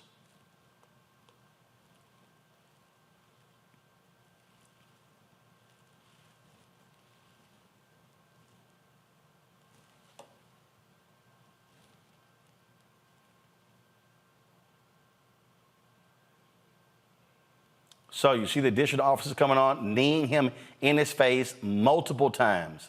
Now the cop has his face in between his legs. He has his head face down in the grass. You see them literally still beating on him as we speak. So you have two officers now here, and they're trying to get his hand back, and they are still kneeing and beating him in the face. All right, folks, that was a news conference today involving the sheriff, and so let's play some of that video from the sheriff. Its content is not fact-checked by any entity. Because of this misinformation campaign by the anti-police fringe, our agency has come under fire, and individual detectives' lives have been threatened. This intentionally misguiding manipulation of facts is wrong and dangerous, and I will not remain silent while the truth is buried to advance a particular agenda. The truth is, Woods sustained facial injuries when he fled from police and was tased, fell face first onto the concrete. Detectives struggled with him, and as I stated before, they used strikes to gain control, but he continued to resist arrest. The outcome of Woods' apprehension contrasts with that of his friends in the truck, who immediately complied with police and suffered no physical injury. Force looks ugly, as I stated before, because all force is ugly, not because the detectives engaged in misconduct. And based on the currently available information, the agency believes that the involved detectives acted appropriately with respect to the law and JSO policy. When an officer does wrong, I'll stand up here and tell you straight. I'll be honest. When a person hiding under the anonymity of the internet does wrong to an officer, I will also stand up here and tell you. and effective immediately, a critical incident briefing of this incident itself, which includes portions of the detective's body-worn camera footage, is available on all JSO media platforms and YouTube. Additionally, complete versions of all detectives' body-worn camera footage is available, or will be very soon, on JSO's transparency page. And I urge members of the public and the media to review both this briefing and the body-worn camera footage for more complete understanding of the nature and circumstances of Wood's arrest. And I'll take any questions if you guys have any. Sheriff, I was trying to, Scott Johnson, Channel 4, I was trying to understand. All right, that's the Sheriff T.K. Waters. Here's a photo of Lakeem Woods after the fact. You heard the sheriff there, Julian, say, well, this is what happens when somebody runs away and resists, and that it's wrong for people to make assumptions about what took place here. Your thoughts? First of all, why was the audio cut out? I mean, if you supposedly have a body camera, why was the audio cut out? So when I looked at it, Roland, I cringed. I absolutely cringed at what happened to this brother. I think that the sheriff is covering up, and I think that that's what his job is. But I think that we need to push for somebody has audio. What happened? Why was this man so brutally beaten? This just keeps happening. It just keeps happening, and nobody's ever held accountable.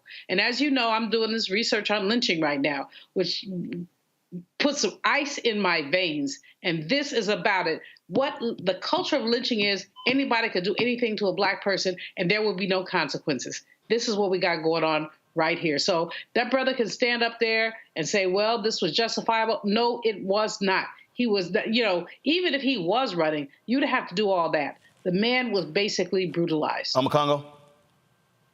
I'm concerned about the language of the chief when he talks about, oh, this is the work of an anti-police fringe. You can see he's kind of already jumping into some of that lingo and language. And when you see what happened to this young man, and we can talk about, yes, you shouldn't be resisting and the like, but police are also, and Renita talks about this every week, they're supposed to have their own training as it relates to how they engage in de-escalation, how they engage in arrest as well. Wasn't armed, wasn't swinging any knife, was already on the ground, and to get up looking like this, people, where's DeSantis, came into Jacksonville and talked about, anti-hate. Where are those, council people who, defended DeSantis when he was in there talking about we don't believe in violence of any sort? What are they going to say, as it relates to what happened to this brother? I want to hear what the other people in the car also had to say. And really, at the end of the day, I want to see that, that bystander video as well, because if we don't record our own stories, the police are going to constantly change the narrative. So, yeah, we have to look for all the facts to come out. But for this to start out like that,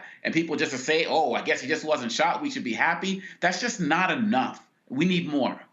Yeah.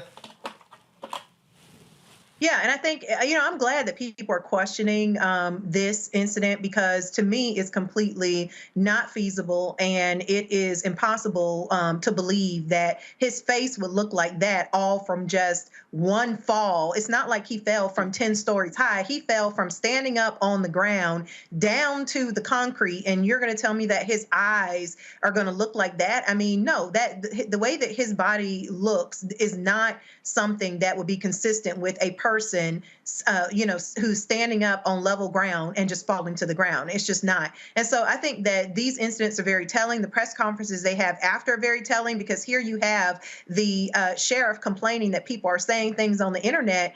You're supposed to be above all that. He should not be complaining about what is on the internet. Just do your job. And if you have evidence and proof to show that this is not what happened, what people are saying happened, then come forward with that. And so I think that it's always very telling when you're having police officers who are so defensive about people having any questions about them, when at the end of the day, taxpayers are the ones who pay police officers' salaries. We are the customers, and Black people are tired of handing over tax money only to be brutalized by police officers. Most Black people that I know are actually more worried about the crime and harm that comes from police officers in their neighborhoods than they are about what people would say are criminals doing crime in the neighborhood. Well, speaking of folks who do crime, Donald Trump today in New York City was actually headed to trial. Now, here's what's so hilarious here. His attorneys were questioning why there wasn't a jury. The judge was like, because y'all didn't check the box.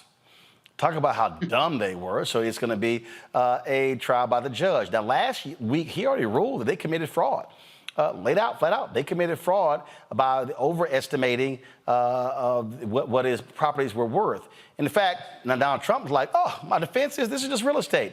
This is the same guy who put on one of the sheets that he had a 30,000 square foot apartment in Trump Tower when it was really only 11,000.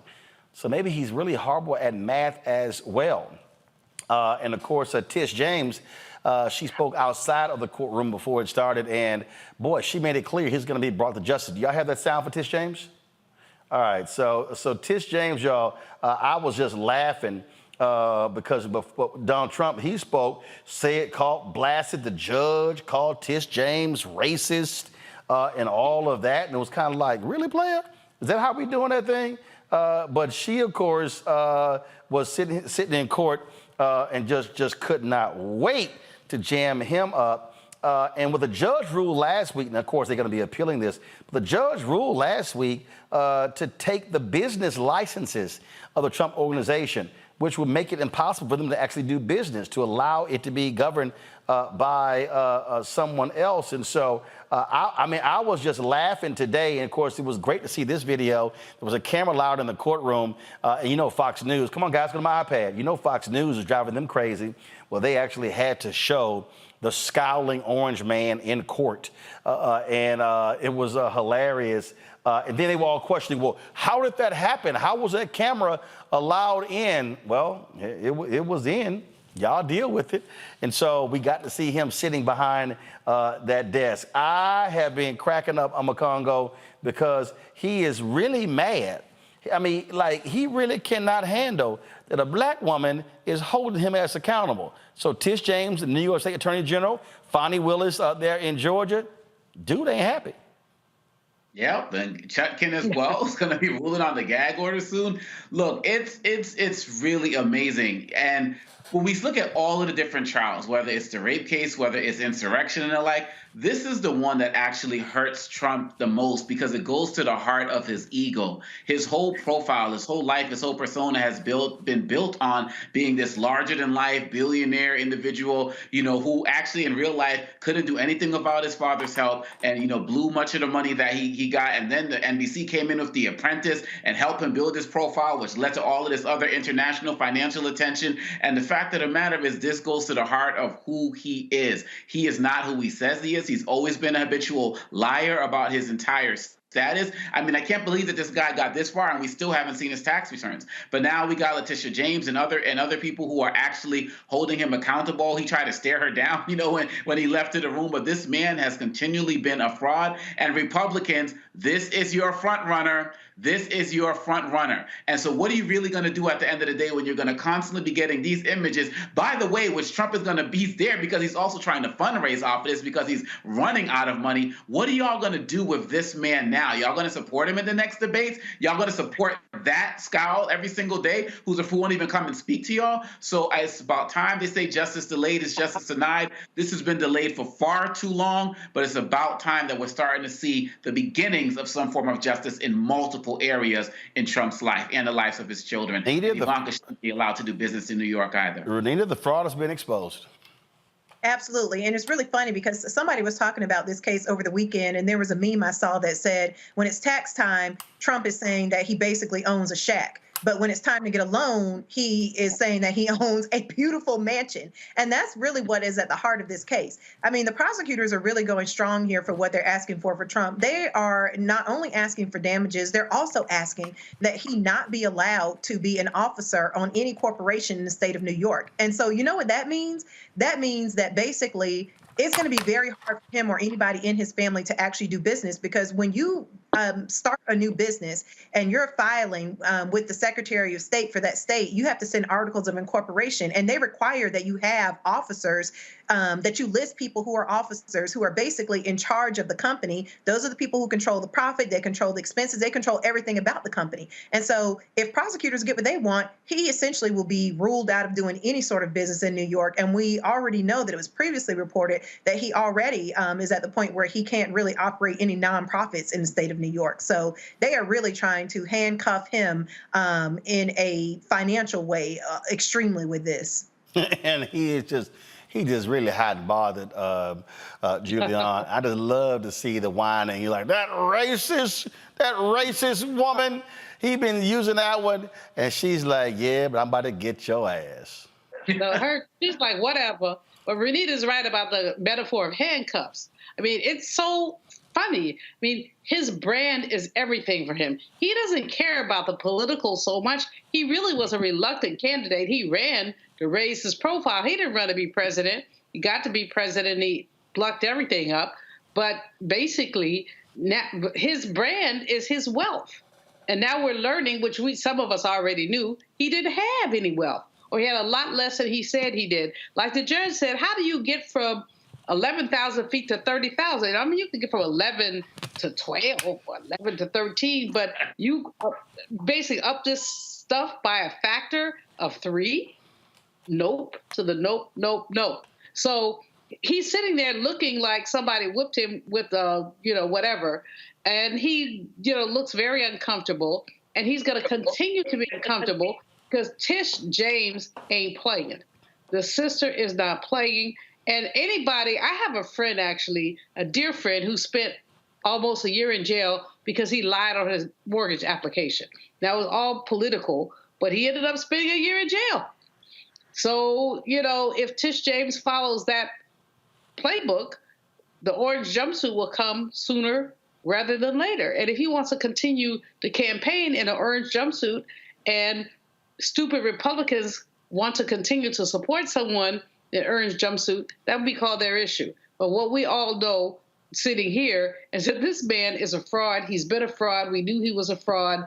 And now the covers are being pulled off. We wear the mask that grins and lies, that hides our cheeks and shades our eyes. Somebody's snatching the mask off his face. Love it. All right, y'all, got to go to the break. We come back. We're going to talk about Breast Cancer Awareness Month. That is next. Also, 7 years ago, we were there in Georgia for the Many Rivers to Cross Festival put on by Harry Belafonte and Sankofa. We'll show you some of that, as well as hear from Mr. B, of course, who passed away earlier this year. You're watching Roland Martin Unfiltered right here on the Black Star Network. When you talk about blackness and what happens in black culture, we're about covering these things that matter to us, speaking to our issues and concerns. This is a genuine people-powered movement. There's a lot of stuff that we're not getting. You get it, and you spread the word. We wish to plead our own cause. Too long have others spoken for us. We cannot tell our own story if we can't pay for it. This is about covering us. Invest in black-owned media. Your dollars matter. We don't have to keep asking them to cover our stuff. So please support us in what we do, folks. We want to hit 2,000 people, $50 this month, raise $100,000. We're behind 100,000, so we want to hit that. Y'all money makes this possible. Check some money orders. Go to P.O. Box 57196, Washington, D.C. 20037-0196. The Cash App is $RM Unfiltered. PayPal is R Martin Unfiltered. Venmo is RM Unfiltered. Zelle is Roland at RolandSMartin.com. All change is not growth. Right. But thoughtful change is real good fertilizer. And that's what has been so beneficial to us. But you also were not afraid of the pivot. Well, and I'm a black woman in business. Come on, I don't care how I dress up. I don't care who I'm speaking with. I don't care what part of the world I am in. I still am a black woman in business. Being afraid of the pivot, being fearful of change is not what got me here. Respectful of change, respectful of pivot, yeah. Fearful, no, no.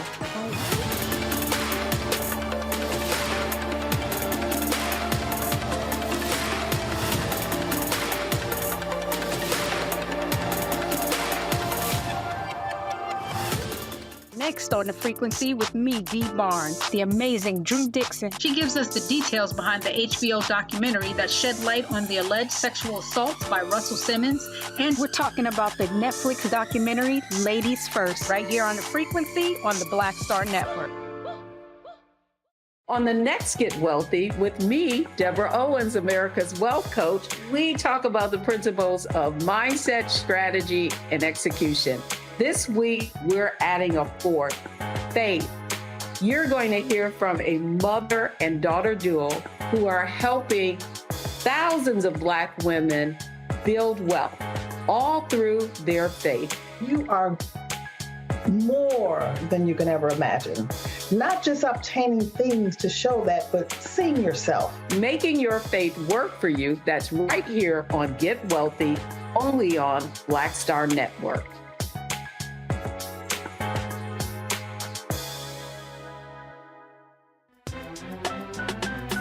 I'm Faraji Muhammad, live from LA. And this is The Culture. The Culture is a two-way conversation. You and me. We talk about the stories, politics, the good, the bad, and the downright ugly. So join our community every day at 3 p.m. Eastern and let your voice be heard. Hey, we're all in this together. So let's talk about it and see what kind of trouble we can get into. It's The Culture, weekdays at 3, only on the Black Star Network. Hey, it's John Murray, the executive producer of the new Sherry Shepherd Talk Show. You're watching Roland Martin, Unfiltered.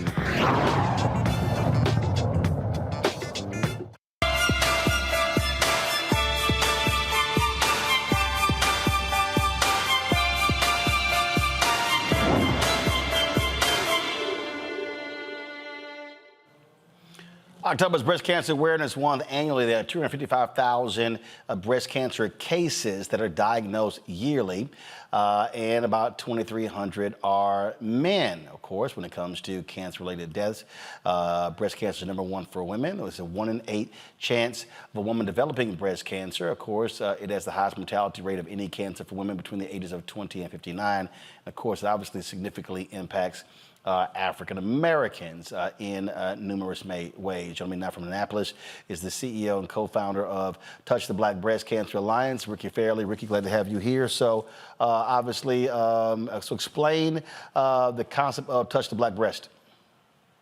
How are you doing, Roland? I'm so glad to be here. And you know, even though Black women get breast cancer at the same rate as white women, we have a 41% higher mortality rate than white women. We have a 39% higher recurrence rate of breast cancer than white women.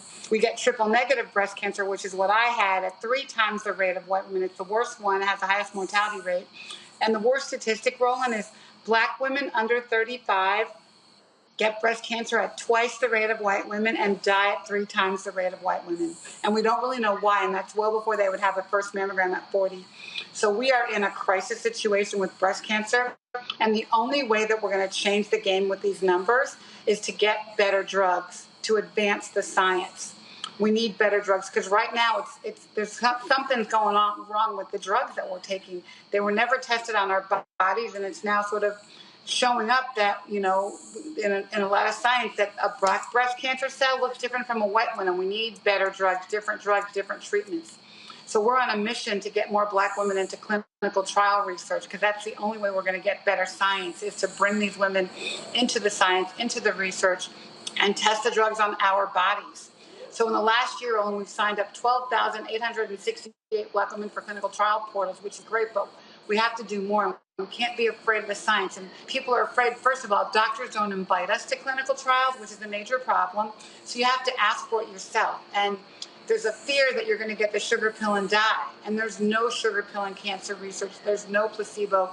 You're going to get standard of care. You're going to get a drug that's already available on the market, and maybe something new and different. And frankly, if you're a young Black woman under 40 and you have breast cancer, do a clinical trial. It's the best science we have for our bodies, and you're going to get a better quality of care, more people scanning you, more people looking over you, more testing, and just a better chance to have a better outcome. So you say better drugs, then okay, but how does it happen? Because that's a long process. It's a long process, but we've got to start somewhere, Roland. And it's really just getting our bodies in the science, using our biology to get better drugs. It takes, probably, up to 6 years of trials for a drug, but we have to start somewhere, and we have to make it happen. And even with some of the drugs that we already have, maybe it's a different dosage. Maybe we need a higher dosage. But even that kind of testing has to happen to get the drugs that we need as Black women. We also have another campaign rolling for young women to help them understand their breast health. Why are there, learn, know your body, know you're normal. Look at what your breasts look like and feel like. So, Because what's happening is we'll go to the doctor to present with a lump at age 25, and the doctor will say, oh, come back in 6 months, you're too young for a mammogram. And that is not the case. So know your body and know her story.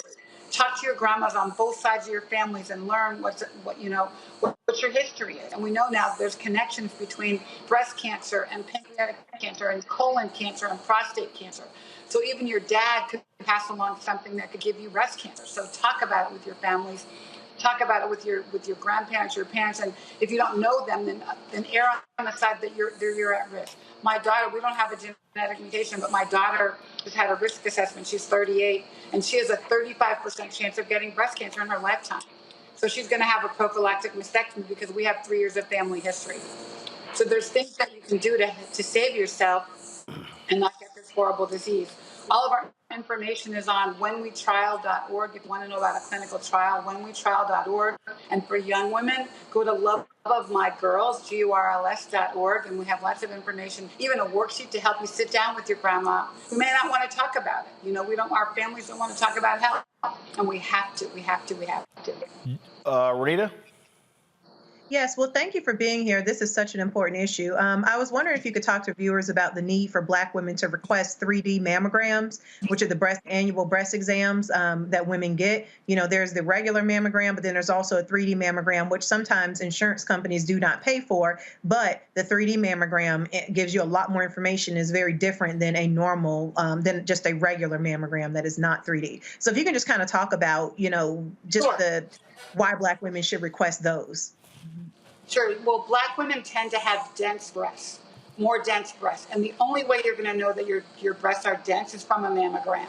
Also, younger women tend to have dense breasts. And guess what? With dense breasts, you're 4 to 5 times more likely to get breast cancer.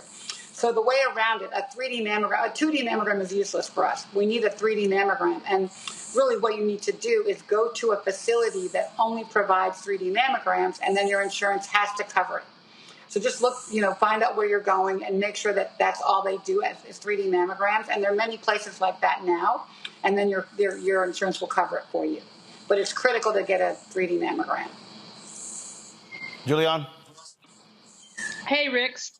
How are you? For folks I'm good. How are you, Dave? Is a dear friend of longstanding, and I appreciate the work she's been doing around breast cancer. And her daughter, Haley, actually works with her in touch. And their family is just dedicated to ensuring that women know more about breast health. Ricky, there are a whole lot of misconceptions about breast health. What's the most, what's the biggest misconception that you would share with the audience and say, don't believe the hype? Well, people are afraid of research, Jules, and they think they're going to get the sugar pill and die, as I said earlier, and you're not. There is no sugar pill in breast cancer research. You're going to get standard of care. So you have to know, and all the bad things that happened in our history, they're all kind of out there, but that can't happen anymore. The FDA has so many constraints over clinical trials, and we can explain that to you. We have a great nurse navigator on our team that will help you understand how a clinical trial works if you want to talk about it. But you're going to be in a better situation if you do a clinical trial. You're going to get a better quality of care. You're going to get more scans, and you're going to get better treatment. And there is no sugar pill. You shouldn't be afraid of that. That Advil you took last week for a headache was in a clinical trial. That heart medicine I give my dog Harper was in a clinical trial. If you think about it, the iPhone 15 was in a clinical trial with people. So everything is tested, and it's secure, and it's a good thing to do. Makongo? I really appreciate the incredible work that you're doing. Going off of your comment about there is no sugar pill and the like, what are some of the words that you have been using that have convinced Black women to actually go and be a part of the trial that other people can do if they're trying to convince Black women to be part of these clinical trials as well? I'm sorry. What are the words? I'm sorry. Your question is, what are the words? Well, what were some of the things that you said to actually convince Black women that they shouldn't be afraid of the sugar pill and they actually should get involved in the trials if they were fearful? What have you done? What do you do to help change their minds? So, I have on our website, we have a bunch of videos of Black breasties talking about their trial experience and talking about how a trial saved their life. And frankly, my doctor gave me 2 years to live, and I'm on 12 because I took experimental drugs at the time. So it's really about hearing it from the voice of a breastie, like a voice of a breastie is a voice of trust. And hearing it from a woman who's had a lived experience with a trial makes it palatable and makes you say, okay, I can do that too. And frankly, even just using the words like that Advil you took last week was in a clinical trial, people say, sign me up because I don't want to die. You know what I mean? And I think it's just bringing it home and making it real for them, that we survive it. All right, then. Ricky Fairley, we appreciate it. Tell people the website where they can go. Thank you so much. Thank you so much for doing this every year for me, with us. All right. Thanks so much. Check your breasts that you love. I know you have a pair. All right. Appreciate it. Thanks a lot. Folks, got to go to break. We come back 7 years ago. We were in Georgia for the Many Rivers to Cross Festival, put on by Mr. Harry Belafonte. We'll show you some of that when we come back right here on Roland Martin Unfiltered on the Black Star Network. On the next A Balanced Life with me, Dr. Jackie, 2 facts that you need to be aware of. African American women have the highest diagnosis of breast cancer than any other group in the U.S. And young African American women are most likely to be diagnosed with one of the highest aggressive forms of breast cancer than all other groups. It is a disease that requires fast action, determination, and a whole lot of support. On our next show, we'll meet a young woman who's chosen an alternative path and approach to tackling this disease. And you'll hear from our medical and support experts on how to maintain balance through it all. We encourage exercise. We encourage, changing diet and making, all those personal changes. That's on the next A Balanced Life on Black Star Network. Next on the Black Table with me, Greg Carr. An hour of living history with Dr. Richard Mariba Kelsey, thinker, builder, author, and one of the most important and impactful elders in the African American community. He reflects on his full and rich life and shares his incomparable wisdom about our past, present, and future. African genius is saying that my uncle was a genius, my brother was a genius, my neighbor was a genius. I think we ought to drill that in ourselves and move ahead rather than believing that I got it. That's next on the Black Table, here on the Black Star Network. I'm Faraji Muhammad, live from LA. And this is The Culture. The Culture is a two-way conversation. You and me. We talk about the stories, politics, the good, the bad, and the downright ugly. So join our community every day at 3 p.m. Eastern and let your voice be heard. Hey, we're all in this together. So let's talk about it and see what kind of trouble we can get into. It's The Culture, weekdays at 3, only on the Black Star Network. Me, Sherry Shepard, with Sammy Roman. I'm Dr. Robin B., pharmacist and fitness coach, and you're watching Roland Martin Unfiltered.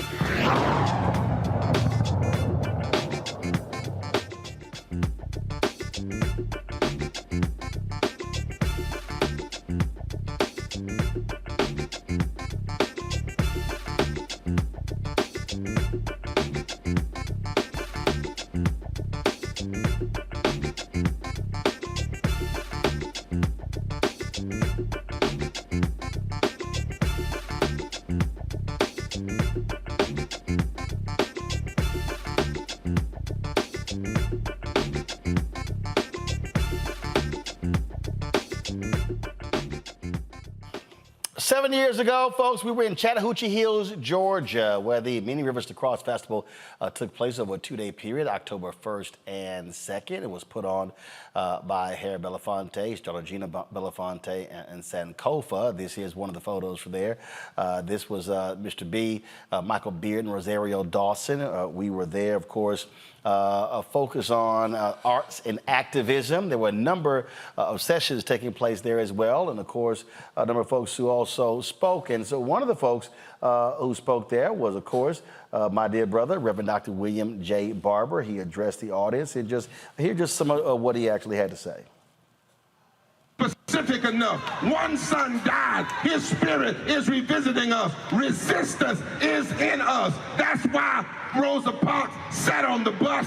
That's why we talk through Ferguson with our hands up. Our our music says to us, ain't gonna let nobody turn us around. We only bow to the sound of justice. We only dance to the rhythms of freedom. We only bow to the cause of liberation. Ain't no bigot running for president gonna turn us around. Ain't no hatred gonna turn us around. Ain't no cop gonna turn us around. Ain't no mean person gonna turn us around. There's a song down in our spirit, and we can't bow. Not now, not ever. We can't bow. Not now, not ever. We can't bow. Not ever. We can't bow. Not now, not ever. We can't bow. Not now, not ever. Everybody over here, get involved. Everybody over there. Everybody right there. Everybody over here. Everybody right there. Everybody over there. And don't you ever bow to anything less than justice. Well, that's what we call a drop the mic moment. There were a number of artists who performed there as well. One of them, of course, Alice Smith. She sang her hit song as well. Yeah, Alice was blowing. Check this out.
There were a few words that was shared with the audience by Mr. B himself. Check this out.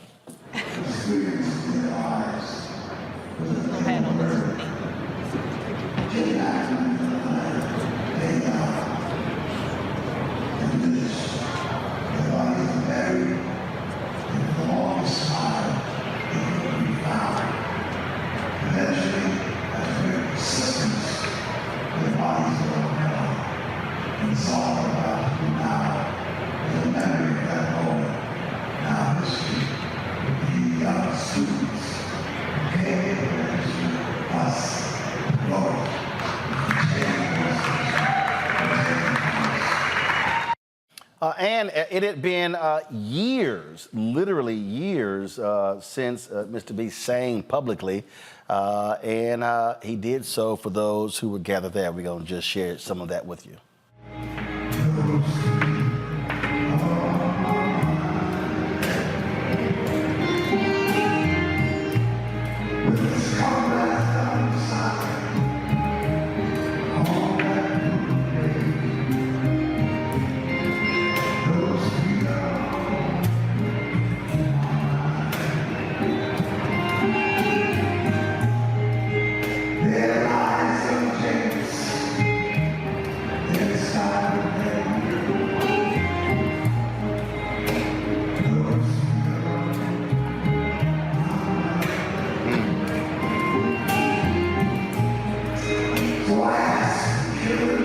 You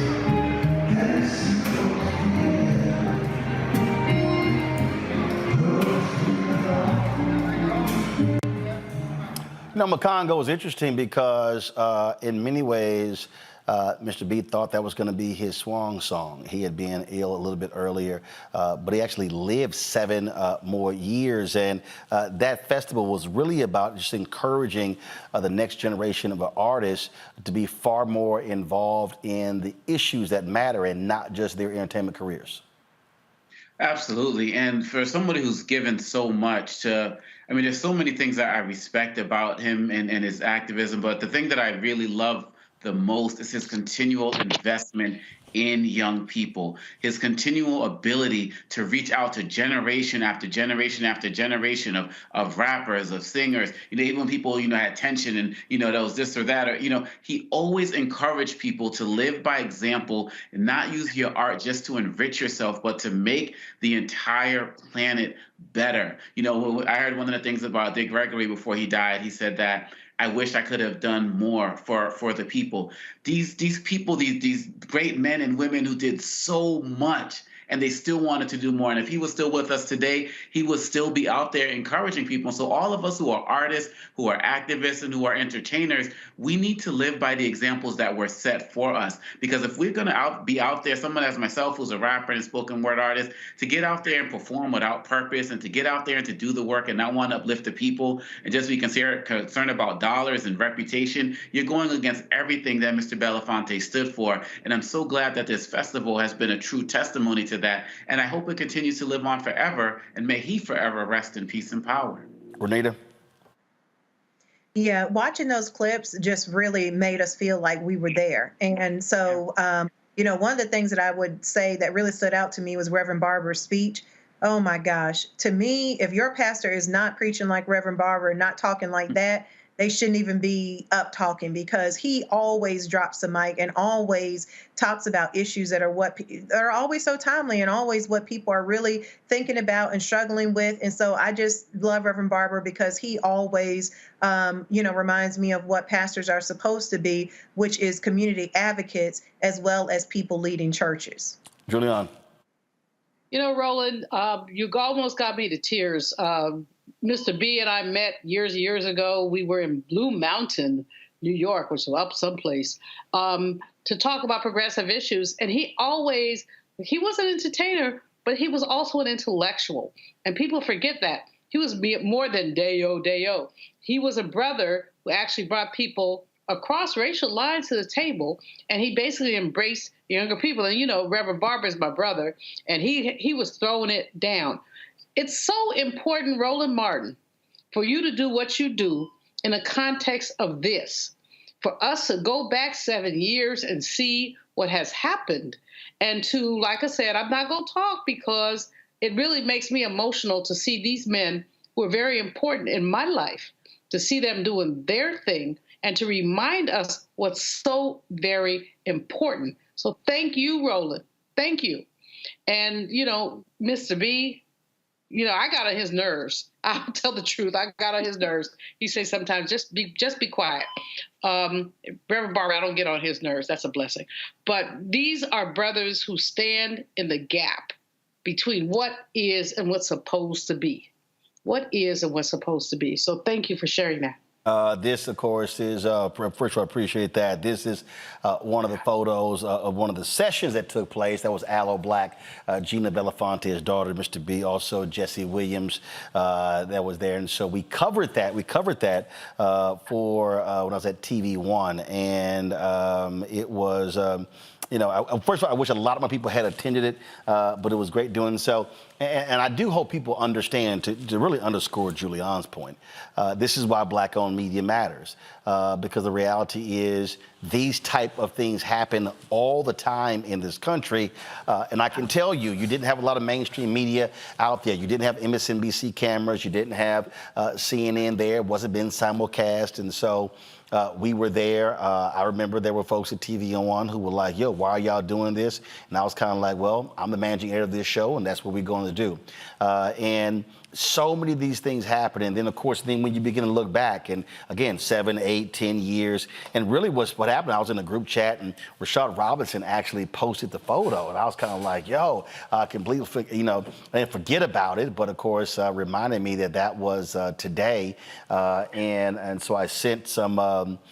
So I posted some of the photos, the video as well, and so we just wanted to share that with folks. And again, Rosario Dawson was there, John Legend performed, Maxwell performed, Alice Smith, and so many others. And of course, they were there to pay homage to Mr. B, Susan Taylor, Sonia Sanchez, Danny Glover.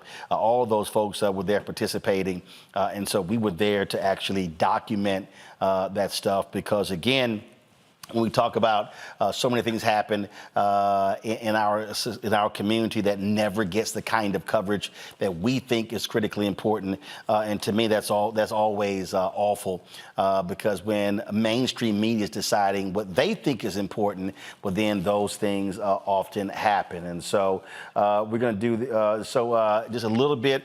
My man Maxwell performing, then we're going to close the show. Go to my iPad.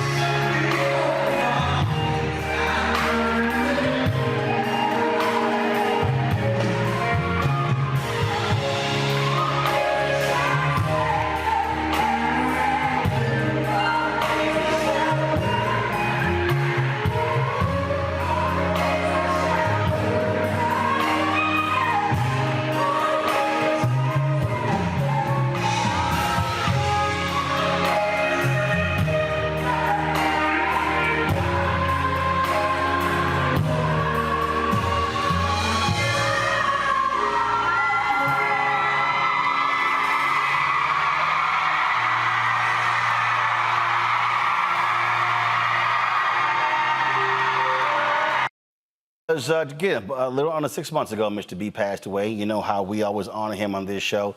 Of course, that portrait hangs in this studio as a testament to how we feel about him. And so, again, we shall appreciate him and his work. May he rest in peace.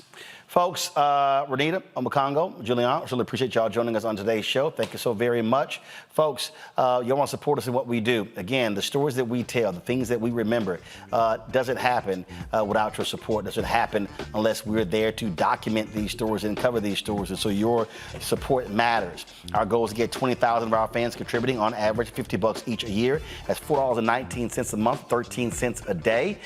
We don't charge a subscription, but these resources allow us to be able to cover stories like that. I don't have the backing of millionaires and billionaires. I don't have the backing of major networks. This is all independent Black-owned media, so your dollars are critically important. Send your check and money orders to P.O. Box 57196, Washington, D.C. 20037-0196. Cash App, $RM Unfiltered. PayPal, R Martin Unfiltered. Venmo is RM Unfiltered. Zelle, Roland at RolandSMartin.com. Roland at RolandMartinUnfiltered.com.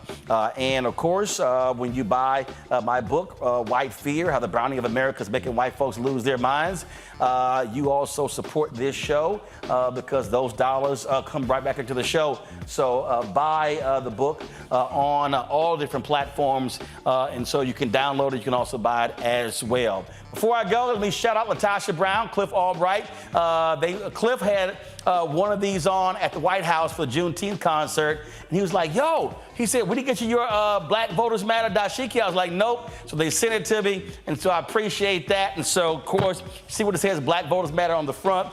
They got BVM on the sleeves. Then, of course, you have their slogan on the back as well. So I appreciate them sending it to me. And so thanks a bunch. All right, folks, I'm going to see you tomorrow right here on Roland Martin Unfiltered on the Black Star Network.